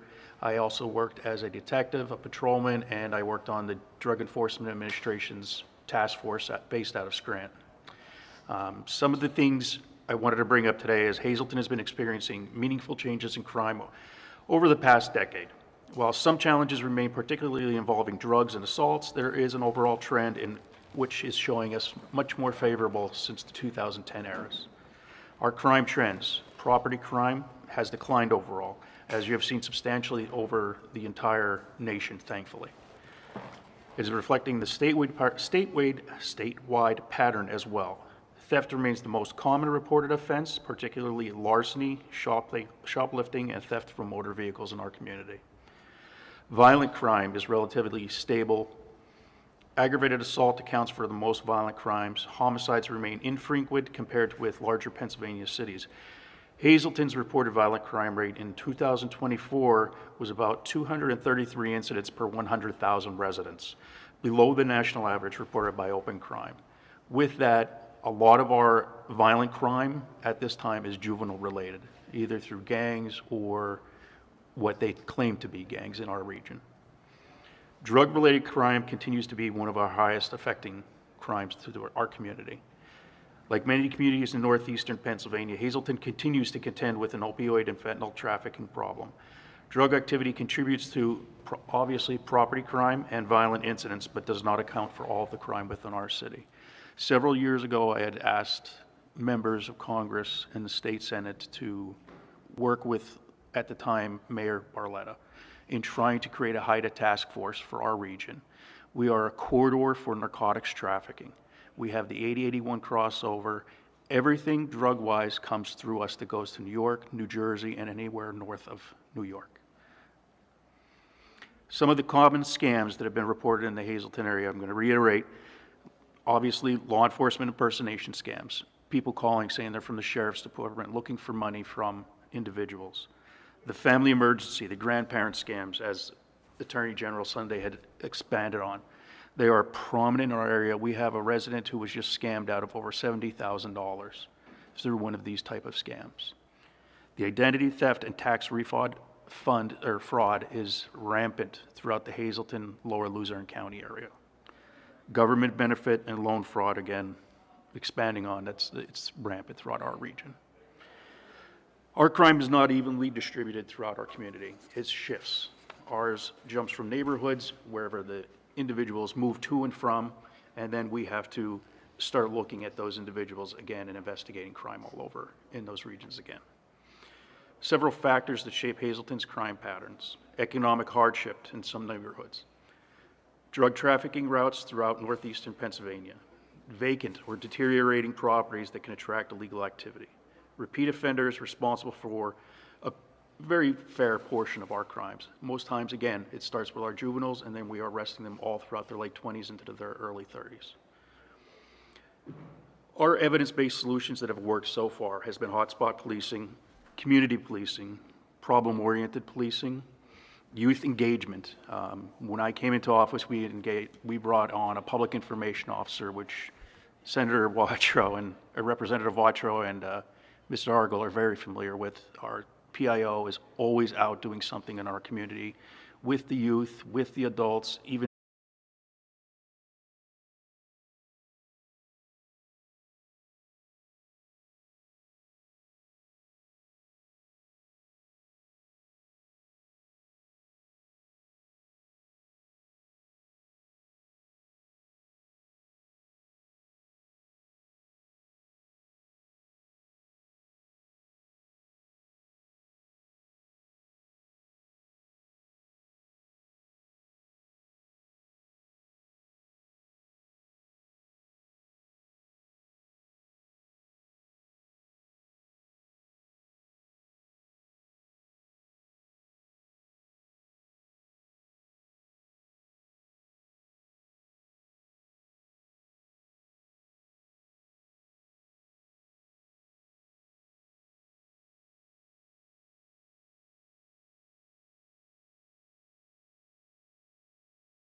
of the needs in Wilkes-Barre, a lot of those members who went to the Keystone mission were from out of state, which means that they can't receive a lot of the services that residents would receive.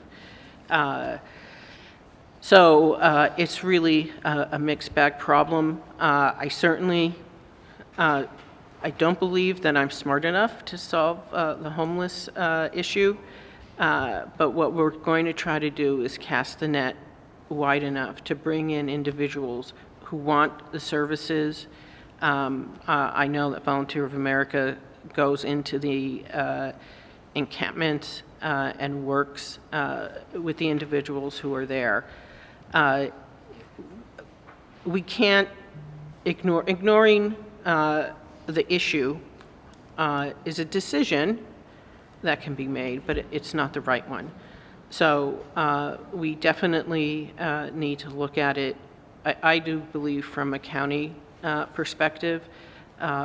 So we are definitely, with this Code Blue, we're looking at that issue more in depth. But it is a significant problem here in Luzerne County. Thank you. That was my question. My next follow-up question was, is Luzerne County doing anything? I appreciate. Yeah, well, I volunteered. It's I don't want to say it's not a county issue that is in our charter or under my purview, but that's not the way it was raised. And I firmly believe that if the county can assist municipalities, that is our duty to do that. And as long as I'm county manager, that's what we're going to do. Thank you. Sheriff, congratulations on your position. Thank you. Chief, I have a question for you. Would a 5-year limitation period for drug delivery resulting in death be much better for cases rather than the 2 years that's current law? And the reason I'm going to ask you this, I want to tell you a little story. Last year, a constituent of mine, actually a constituent of yours, had a son that passed away by this very such thing, which compelled me to go ahead and draft up some legislation. I believe there's one in the Senate as well. Senator, thank you. And I just want to know, do you believe moving that limitation from 2 years to 5 years, would that give you more time, or do you think that's not a good idea to move that statute of limitations? Because my heart broke for this mom who came and spoke to me, hearing the story of how she found her son a day later in a bed. My honest thought would be that any increase in time to investigate it would be well worth it. I believe that any drug death resulting from that should be actually investigated almost as thoroughly and as long as any homicide investigation that we would pursue, meaning that it should be left open to be investigated for no limitation whatsoever. Well, that's good. That's good news. Unfortunately, my bill was being brought up in committee and amended to, once again, blowing my mind, to do any, if there was a trade made for anything, for an IOU, that would, you know, that would be off the table, and you cannot convict somebody for that. So there was an agreement just to pull the whole bill and keep just the 2 years in general. But I hope this is a fight that I'm going to continue to have, to once again to help our victims. Thank you. Thank you. Thank you, Senator. Chairman Heffley. Thank you, Chairman, and thank you for all being here today. As stated earlier, I represent Carbon County, which is just down the road a little bit. God's country, I call it. But you touched a little bit on the homeless, and this is something that we see, and a lot of the issues that are in larger counties like Luzerne, we also have in smaller counties, rural counties like Carbon County.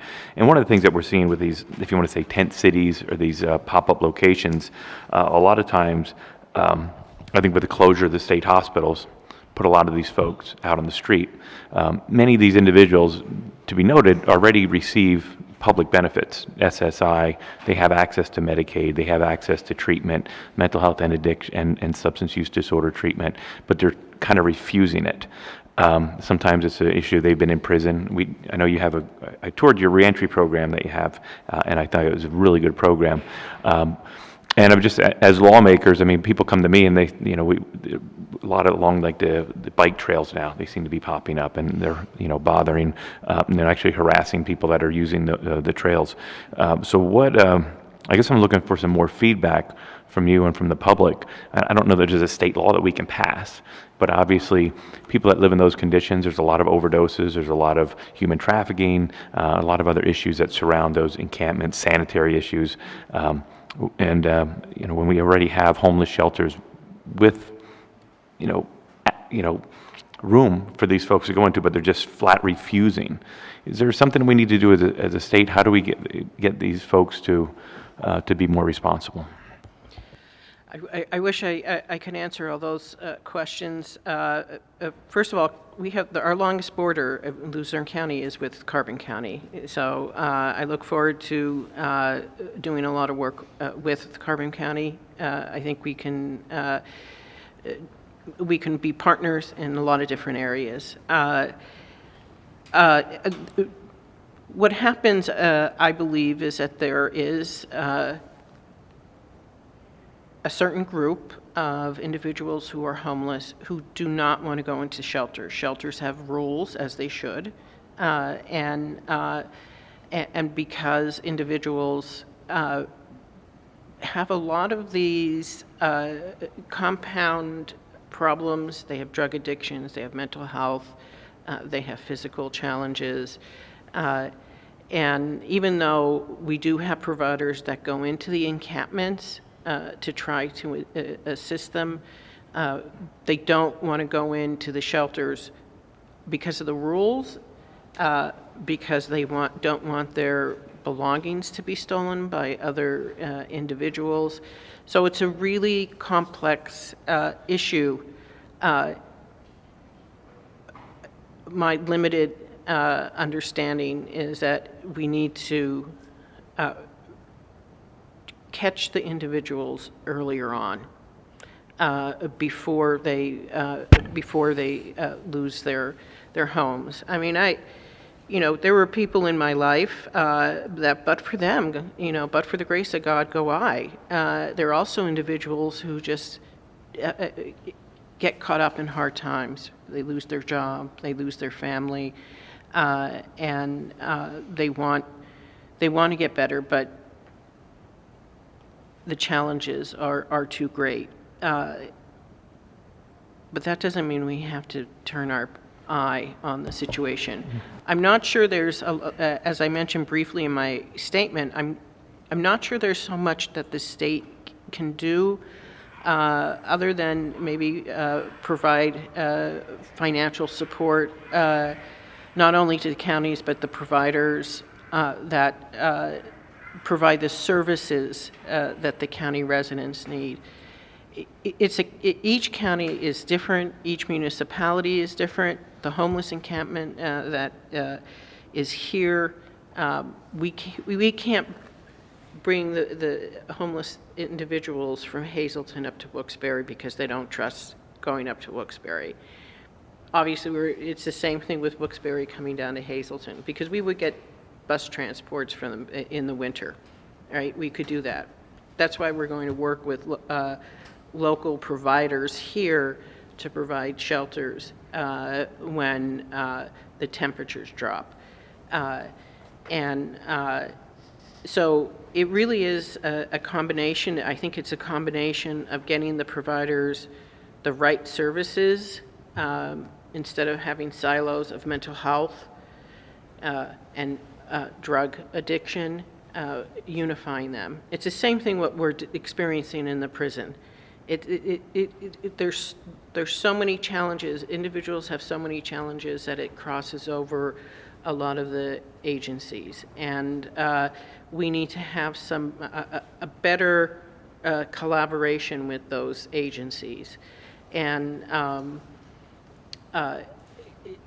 we have to start looking at it. And as I said, we're going to cast the net as wide as we possibly can and get as many people the services and into shelters and into situations where, you know, they can maybe get jobs and get stable housing. So it's a lot of different problems that we have to tackle, but I think that we have to start doing it because you know, I'm a firm believer in economic growth in Luzerne County. I want Luzerne County to thrive. I want them to stay here and not go up 81 or go down 81. No offense. I want them to stay here, but it's hard to convince developers to come here if we have a growing homeless population. That's another reason, but ultimately for me, it's the humanity of it that we have to make sure that individuals are at least given the opportunity. Thank you, and I think everybody feels that way. You want to give them the opportunity, but we also need to find programs that they're going to fit into because, like I said, there's a lot of programs out there. I think diversionary courts can really encourage some of these individuals, if they get caught up in that system, to get into the treatment that they need. And I think that's one tool, but it's not the only tool. But this is an issue that's been across the country. How do you deal with it in a humane way? Because I don't think letting people live in that situation only to die in a tent of an overdose or to be abused in a facility like that is any more humane than some of the other alternatives. Right. But thank you. And we do have a very successful diversionary courts here in Luzerne County. The courts are really aware of that, and they're working with the administration. They work with our Veterans Administration. But we have to talk to each other, and we have to see what solutions each one of us can bring to the table. I always look at government, our county government, as a Venn diagram. We're not going to agree on everything, but there's a portion of solutions that we can agree on, and start there. Let's start inward, and then we can work our way out. And as the county manager, I think I have the obligation to at least facilitate that. Representative Pugh. Thank you. We've kind of touched on something that's pretty near and dear to me, but like Representative Heffley, I have witnessed individuals myself at the centers that refuse to go in. So if I was dropping supplies off, cots and pillows that they needed in the homeless shelter, they would come up and ask me for a pillow. When we would invite them in, they said no, they want nothing to do with going inside of the facility or getting food or anything like that. They just wanted a pillow. So naturally, we gave them the pillow. But I think it's a fine line. And I think, you know, in what you're looking at, I'd love to talk about this more and see if we can't figure it out. I think we need to, I had one organization tell me that they think anybody that wants to live on the street is suffering from some type of mental health. So they need that assistance in order to get through that. So I'd like to see, we've got so many great organizations that I have met over the last year and a half inside this county. If we can bring them together to try to work on a solution to make it better for everybody, I think that's a really good place to be. I also have different things that are taking place inside of our county that I think by working together, we can bring light to it and get stuff done.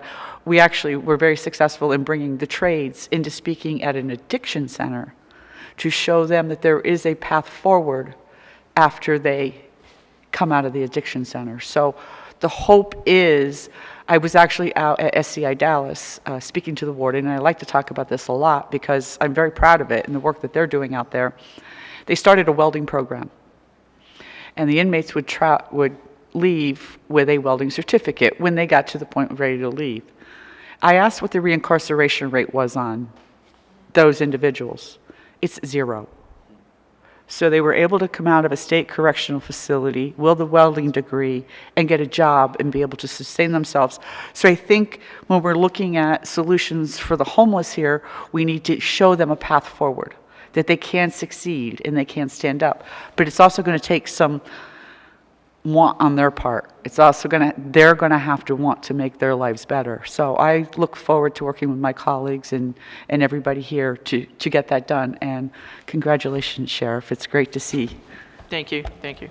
Just, I want to note that when we made the announcement that the county was going to take over the Code Blue, the providers, we got calls the next day from many of the providers. And our division head in Human Services, Megan Stone, is coordinating it. And, you know, if someone has a bad experience at a shelter, I wouldn't want to go back into the shelter, right? We have bad experiences at restaurants and hotels. We don't go back, right? So hopefully we bring in people and then they can tell other people that, you know, you go to these shelters and your things aren't going to be stolen. You're not going to be assaulted. So if we give them a different model, it might work. And we're not going to do it overnight. We're not going to convince them overnight. We have to take the time and be dedicated to do it. But it's a dialogue. And programs like the one that they have at SCI Dallas, and you give people a skill and you give them something to be proud of. I always talk about, you know, the warehouses. People put the warehouses down, right? You know, there are challenges with the warehouses, right? There are cons to have warehouses everywhere, but you know what? We're giving people jobs. My grandfather was a coal miner, and every Sunday he dressed up in his finest clothes to go to church and have dinner with his family, and he was a proud man. He worked hard. We're giving people something to be proud of. It bothers me when people put warehouses down and people who work there, because having a job gives people pride. And it's a beginning, and it's the same thing with the skills. Thank you to our entire second panel. We'll turn now to our final panel. Daniel Gentile is the Chief of Police for the Hazleton Area School District. Dr. Lisa Kugler is here representing Treatment Atlas, and Rosanna Gabriel representing the Hazleton Integration Project.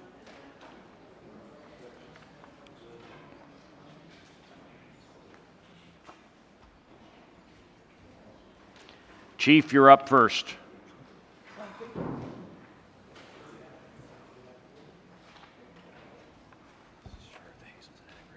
Okay, thank you.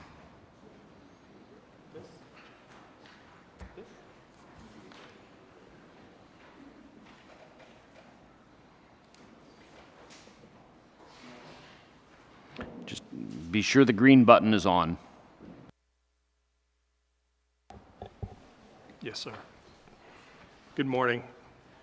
Chairman Argel, Chairman Rao, Representative Watro, members of the Senate Majority Policy Committee and House Republican Policy Committee. Thank you for this opportunity to testify today regarding crime trends, school safety, and strategies to protect the students and staff of Pennsylvania Public Schools. My name is Daniel Gentile. I serve as the Chief of Police and Director of Security for the Hazleton Area School District.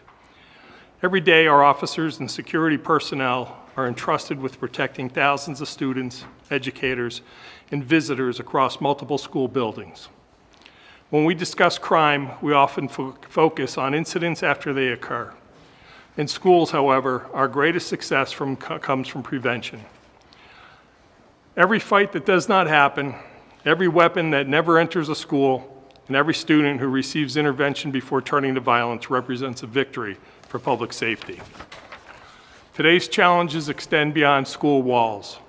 We're seeing the effects of community violence, social media conflicts, mental health concerns, substance abuse, and emerging threats carried into educational environments. Students do not leave these issues at the door when they arrive at school. As a result, school safety and community safety are inseparable.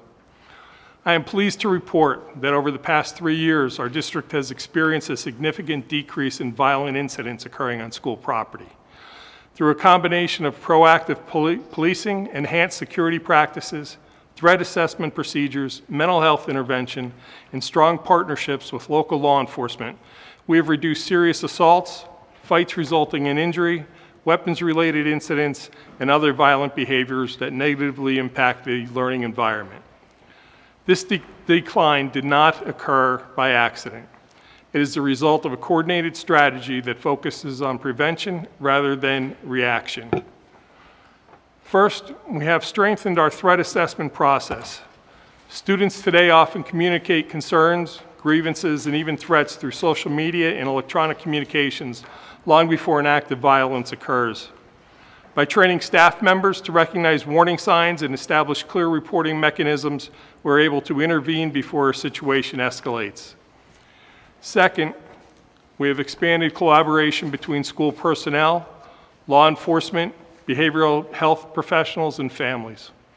Many of these challenges we face are not simply criminal justice issues. They involve trauma, mental health concerns, substance abuse, family instability, and online influences that affect student behavior. Addressing these factors early helps prevent the future criminal activity while keeping young people connected to school and community supports. Third, we have invested in physical security measures, including access control systems, visitor management procedures, surveillance technology, emergency communications, and specialized school police and security training. These measures create a safer learning environment while allowing our staff to focus on education. While these efforts have produced positive results, significant challenges remain. One of the fastest growing concerns we face is the impact of social media and technology on school safety. Conflicts that once ended when students left school now continue 24 hours a day through online platforms. Threats, harassment, intimidation, and the rapid spread of misinformation can quickly create fear and disruption throughout an entire school community. We are also seeing increased demands related to behavioral and mental health crises. School police officers today are expected to serve not only as law enforcement personnel, but as crisis responders, mediators, and partners in intervention efforts. The complexity of these situations require ongoing training and resources. As lawmakers consider ways to further improve school safety across Pennsylvania, I respectfully offer several recommendations for legislative consideration. First, continue and expand dedicated funding for school security personnel and technology.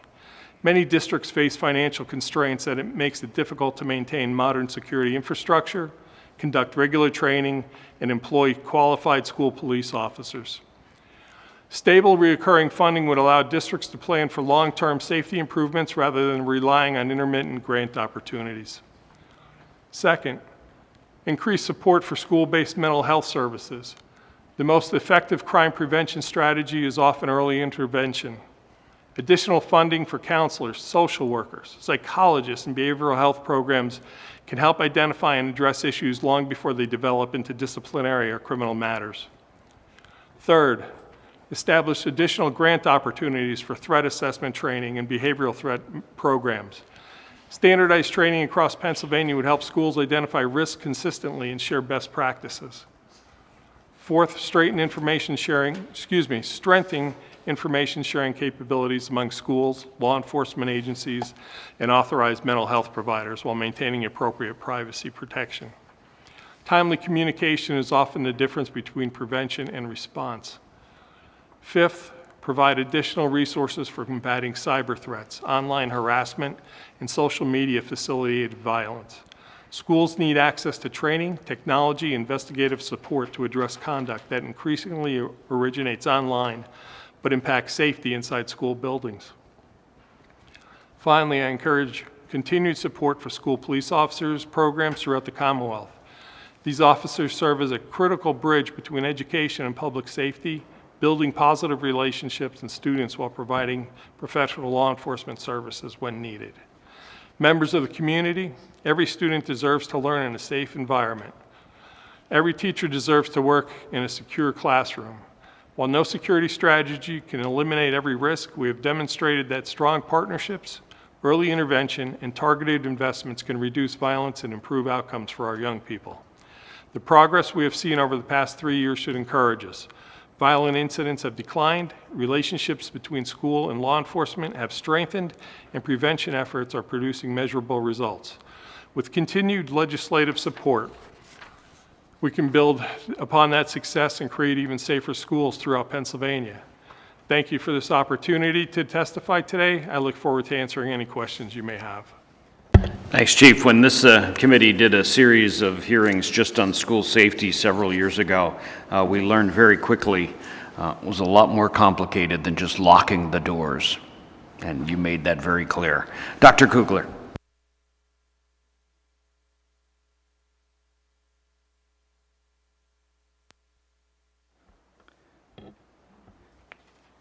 Good morning. My name is Dr. Lisa Kugler, and I am a licensed psychologist and a lifelong resident of Westmoreland County here in the Commonwealth. I have spent over the past 30 years involved in the behavioral health system. I am here today in my professional capacity as the Senior Vice President of Treatment Atlas at Shatterproof, a national nonprofit that is dedicated to creating a world where addiction never defines or ends a life. We work together to transform systems, support families, and end stigma forever. I am also here as a mother. My son lives with a serious mental illness and has had experienced involvement with the criminal justice system. Because of this experience, I have seen firsthand both the challenges that individuals and families face and the opportunities we have as policies, providers, and communities to do better. At any given time, approximately 250,000 Pennsylvanians are involved in the criminal justice system, whether incarcerated, on probation, or on parole. It is estimated that between 60% and 80% of those individuals are living with a substance use disorder, a mental health condition, or a co-occurring disorder. Just to put that in perspective, as many as 200,000 Pennsylvanians, roughly 1 in every 65 residents of our Commonwealth, are simultaneously involved in the criminal justice system while managing a behavioral health condition. As a result, by default, one of the largest systems that can impact and improve our mental health system and substance use outcomes in Pennsylvania is the criminal justice system. Today, I would briefly like to address 2 points around this continuum. The first being prevention, so individuals are less likely to engage in behaviors that would activate the criminal justice system, and reentry after completion of a sentence. First, prevention. Every day, new psychoactive substances become more readily available to consumer. Adolescents are particularly vulnerable to these substances because of the regions of the brain for impulse control, decision-making, and evaluating long-term consequences that are still developing. At the same time, the adolescent brain is highly responsive to the reward systems, making young people especially susceptible to the reinforcing effects of psychoactive substances. Simply put, youth are at a greater risk, not because they make poor choices, but because their developing brains process risk and reward differently than adults. Throughout my career, I have worked with thousands of individuals impacted by addiction. Not one of them has ever told me that their childhood dream was to grow up and develop a substance use disorder. Because of this, we must do everything possible to prevent addiction before it starts. Pennsylvania should continue to examine policies that limit youth access to psychoactive substances and establish meaningful consequences for those who knowingly market, sell, or provide these products to minors. Today, individuals can purchase several psychoactive substances outside of traditional pharmacies or regulated cannabis dispensaries, including kratom, concentrated 7-OH products, and nitrous. These products are often sold through retail channels such as gas stations with very limited oversight, creating legitimate concerns regarding potency, product transparency, and addiction risk. We should be asking ourselves whether products with these risks should be as accessible to young people as they currently are. The second issue I would like to address is re-entry after serving a sentence. Something that Representative Pugh just mentioned about the 0% recidivism, that's about hope and belief in oneself. For individuals returning to the community after involvement with criminal justice system, recovery is often only the beginning of this journey. These individuals face significant barriers to employment, education, housing, and community integration. Too often they are judged by not who they are, but the worst moment of their lives. I have witnessed personally through my son's journey, although the issues focused on mental health instead of substance use, the process would have been the same. My son was required to provide proof of completion from an intensive outpatient program, documentation from aftercare services, letters from both his psychiatrist and therapist and his probation officer to try and secure employment. In one instance, despite providing all of this documentation and documenting more than 3 years of sustained remission and stability, he was denied an opportunity to drive for DoorDash. This is unconscionable. Imagine having to relive and explain the most difficult chapter of your life during every job interview, every housing application, and every opportunity to move forward. Imagine being repeatedly asked to prove that you are worthy of that second chance. When repeated, this process becomes discouraging, demoralizing, traumatizing, and eventually an individual can lose hope in the system and, most importantly, belief in themselves. Recovery thrives when people are given the opportunity to rebuild their lives. Individuals re-entering society need access to treatment, stable housing, educational opportunities, meaningful employment, and communities that understand behavioral health conditions are medical conditions, not moral failings. When we provide these supports, remarkable things can happen. People regain hope. They believe in themselves. They contribute meaningfully to the communities. Families heal. Community becomes stronger, and recovery thrives. Together, we can build a future where behavioral health conditions are met with effective treatment, where young people are protected from preventable harm, and where individuals returning to our communities are given a genuine opportunity to contribute and thrive as meaningful people in the communities.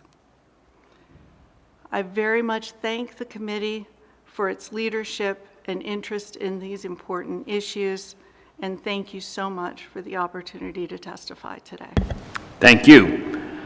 Rosanna Gabriel from the Hazelton Integration Project. And Rosanna, also congratulations on your recent promotion. Good morning or good evening, everybody. Senator Arga, member of the committee, the guests, and public in general. Thank you to my panelists next to me because they are addressing very well, better than me, some of the points that I have here. Because today I only want to talk about prevention and resources available for victims. I work for the Hazelton Integration Project, that is a non-profit organization located at a middle. Thank you. In a neighborhood with low-income families, and in a neighborhood where you almost never see crime happening. We are working with children families in general, but children from different ages, from teenagers from different ages, to offering educational opportunity, athletic leadership, family support. And based on the data available in Hazleton, because I want to talk about Hazleton specifically, the overall crime, somebody mentioned, that is low than the average in the country. But we have something. The perception outside Hazleton is not good. So additional to everything, we need to talk about promoting our activity inside Hazleton, promoting our economic success, promoting the opportunity for the police to have more activity with the community. I know that we need more police to addressing things, but we need to continue the effort to bring more people to the police and to bring more bilingual people. Hazleton has experienced significant growth over the past decade. Our population increased, new businesses have opened, and we have growing number of children and young people. Growth creates opportunities, at the same time requiring continued investment in public safety. We know that the police here is doing a good job, and the inversion in equipment help the improvement and the reduce of crime.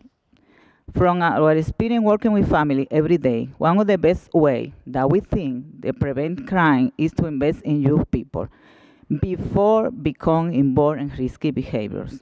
Research shows that poverty, family instability, and we have a lot of that here. Why? I can explain it for immigrant people, because that is something bigger than us.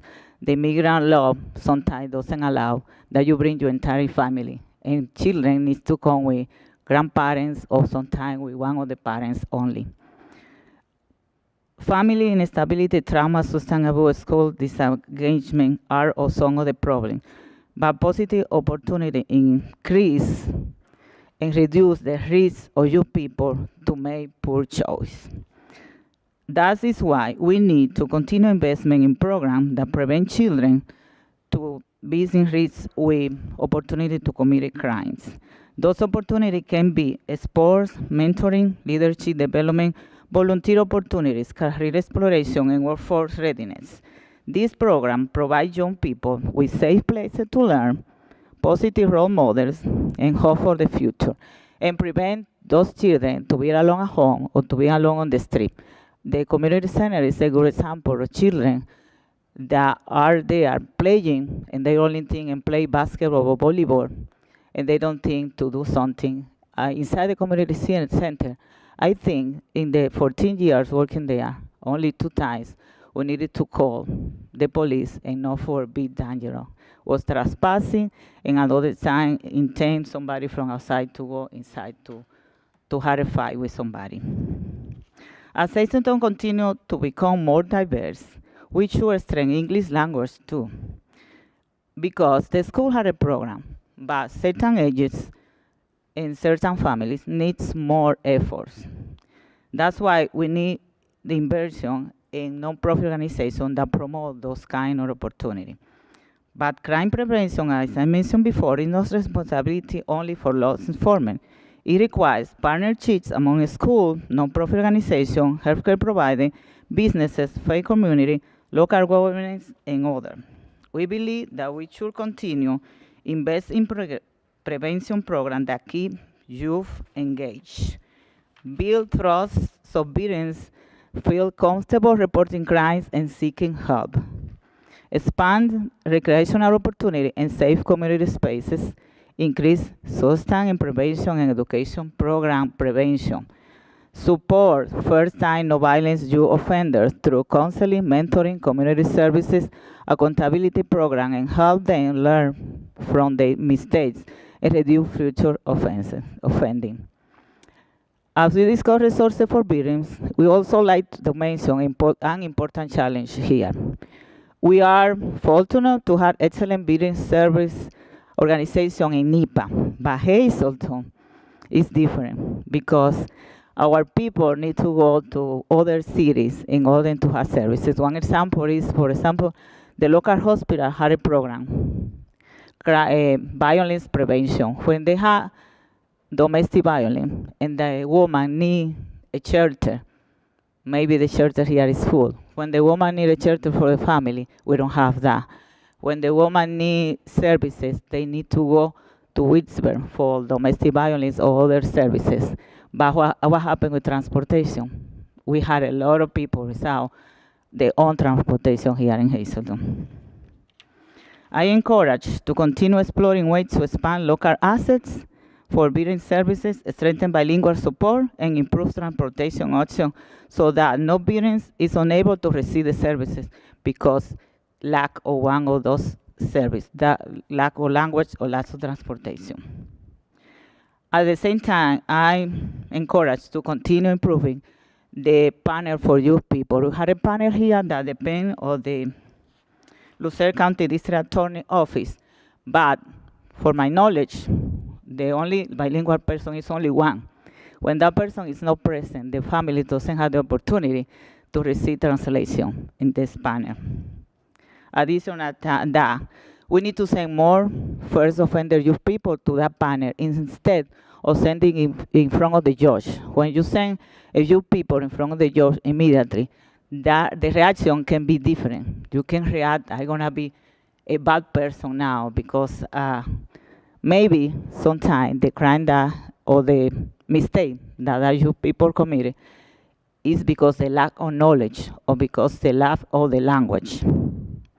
Every investment we make in education, mentoring, mental health, recreation, leadership development, and family support is also an investment in the public safety. By giving our children hope, opportunities, positive role models, and a strong sense of belonging, we are helping build a safer Hazleton, not only for today, but for the future generation. So thank you for listening to my humble opinion. Thank you so much. Thanks, Rosanna. I learned a long time ago as a scout leader and then as a parent, the busier I kept them, the less trouble they got into. We have two questions to start off with. Senator Dush, followed by Senator Baker. Senator Dush. Okay, just came back online. I want to congratulate both chairs for the breadth of this hearing, because the scope of what is going on with the criminal justice system and reentry programs, all of that, it's so broad and it's so there's a whole lot of facets to it. But I appreciate this hearing actually lets people get a kind of an example of how broad it is and the scope of what we have to deal with. I want to just want to say we had Dr. Anna Santongo from Penn State on regarding human trafficking, was supposed to be testifying today, but apparently she's got a brand new baby, so congratulations to her. But I do want to encourage members to read her written testimony. On the written testimony end of it, behind her testifying language that was provided, understanding human trafficking, there's a nice section there.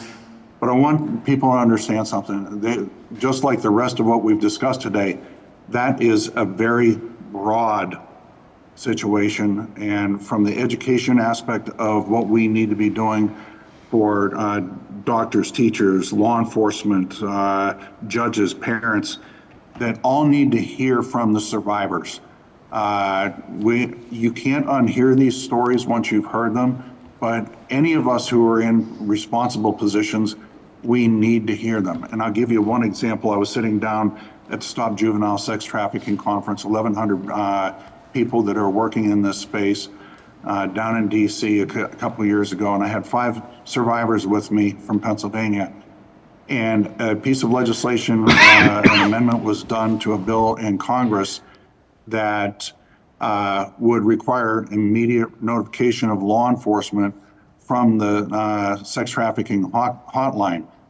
The reaction was immediate. It was visceral. I wouldn't call it was that was the universal consensus, and it was immediate, and there was a lot of anger there. We spend so much time trying to undo things that we've done by not being informed, and we need to make sure that we take the time with our law enforcement practitioners. And I got to congratulate the NEPA Anti-Human Trafficking Task Force, because you guys are doing remarkable work up there. We've been around to 10 different regions in Pennsylvania, gathering information for a study on the situation here for the Commonwealth as a whole. You guys are standouts up there, and I appreciate the work, how everybody's collaborating across all disciplines.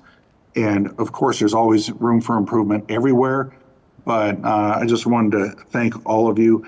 And again, please take a look at the written testimony that was provided by Dr. Santongo. We've got a huge amount of stuff here, and anybody who wants to get involved with the bipartisan, bicameral anti-human trafficking task force, please, I'd encourage you to become members. You'll get to hear some stories you wish you didn't have to hear, but in this job, we have to hear it. So thank you again to both chairs from the what we're hearing about releases from inmates. I'm a former corrections officer, as well as in working administration in the Department of Corrections. And as a former law enforcement, this is the most broad-reaching hearing I've heard on the scope of what we're facing in Pennsylvania so far, and thank you all. Thank you. Senator Baker. Thank you, Mr. Chairman. Chief, I have a question for you.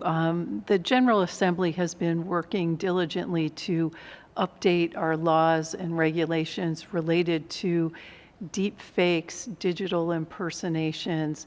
What are you seeing in the Hazleton School District related to the use of technology in school or outside of school between students? And is that something you think the General Assembly should continue to address? Is it a growing issue as we're hearing in other parts of the state? I believe it is. We saw a lot of that towards the end of last school year, where kids were using AI and different technology to do airdrops, forward different things that shouldn't be forwarded around to different children. It happens at home and it follows us into school. So that is something we need to do. I know our technology department in our district is very diligent in putting up filters, trying to eliminate many of that actions that are going on, but it is something we should follow up and continue to grow with the stream of that coming in. I appreciate that. Senator Tracy Pennycook, who chairs our Communications and Technology Committee, has really been at the forefront of working to address that and holding accountable when a youth uses that technology inappropriately. So we'll continue to stay connected, and if you have any recommendations for us, we would certainly appreciate that. Dr. Kugler, thank you for coming today as mom and sharing your personal insights.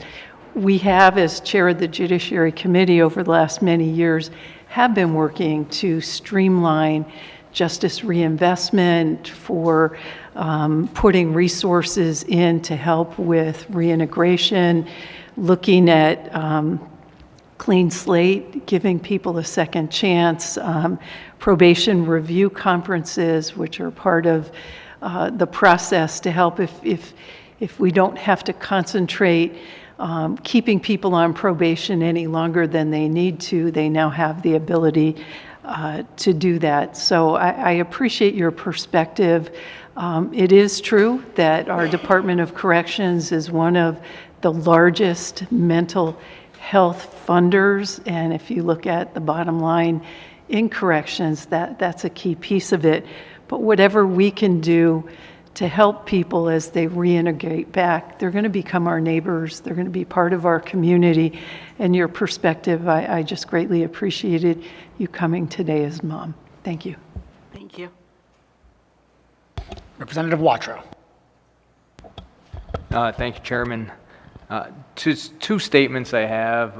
Rosanna, I appreciate you very much, and learn a lot from you, and I enjoy working with you. So thank you for your knowledge and the resources you provide to our entire Hazleton area. Thank you. Chief, quick comment I just have. Hazleton area is one of the fastest growing school districts in the Commonwealth. I think well over 13,000 students, maybe over 14,000 right now, and I'm sure that number keeps on climbing.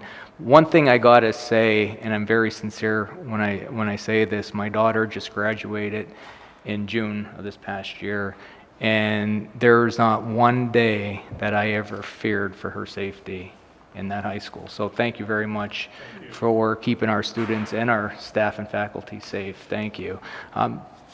Just want to roll into some closing remarks, Senators. Chairman, is that okay? Okay, yes. Thank you to Chairman Argel, Chairman Rowe, and members and each of today's testifiers for helping us build a clearer record today. Today's testimony made one point especially clear. Progress and changing threats can exist at the same time. Our task is to distinguish what requires legislation from what requires reoccurring funding, training, data, and better coordination under current law. I will continue working with our testifiers and our colleagues to turn this record into practical, careful, drawn next steps moving forward. Chairman Rowe, Senator, thank you very much. Thank you, Representative Watrow, for hosting us. I want to thank all of today's testifiers. We've had 3 fantastic panels. All of your testimony has really given us a much clearer understanding of the challenges facing Pennsylvania communities, as well as the strategies that are working and making a difference. Today's hearing is definitely part of a broader, overarching conversation that the House Republican Policy Committee will be continuing in the weeks ahead. This week, on Thursday, we will convene in Allegheny County to discuss the second-degree murder sentencing issue that was discussed quite a bit in the first panel. And then on August 19th, we'll be traveling to Reading to examine the recruitment and retention challenges facing law enforcement agencies. And then we're also going to be holding additional hearings on the pressures facing Pennsylvania's emergency medical services system. Each of these issues may be distinct, but they are all part of our shared responsibility to keep Pennsylvania's communities safe and support those who keep us safe. So I want to thank once again Chairman Argel for putting this together, Representative Watrow for hosting us. I want to thank all of the members who have joined us online and in person. I'm going to thank Director Grace from Senator McCormick's office for being here as well. Thank everyone, including the staff, who made this hearing happen, because nothing happens without our team that makes it happen. So thank you very much, Chairman. I'll turn back to you.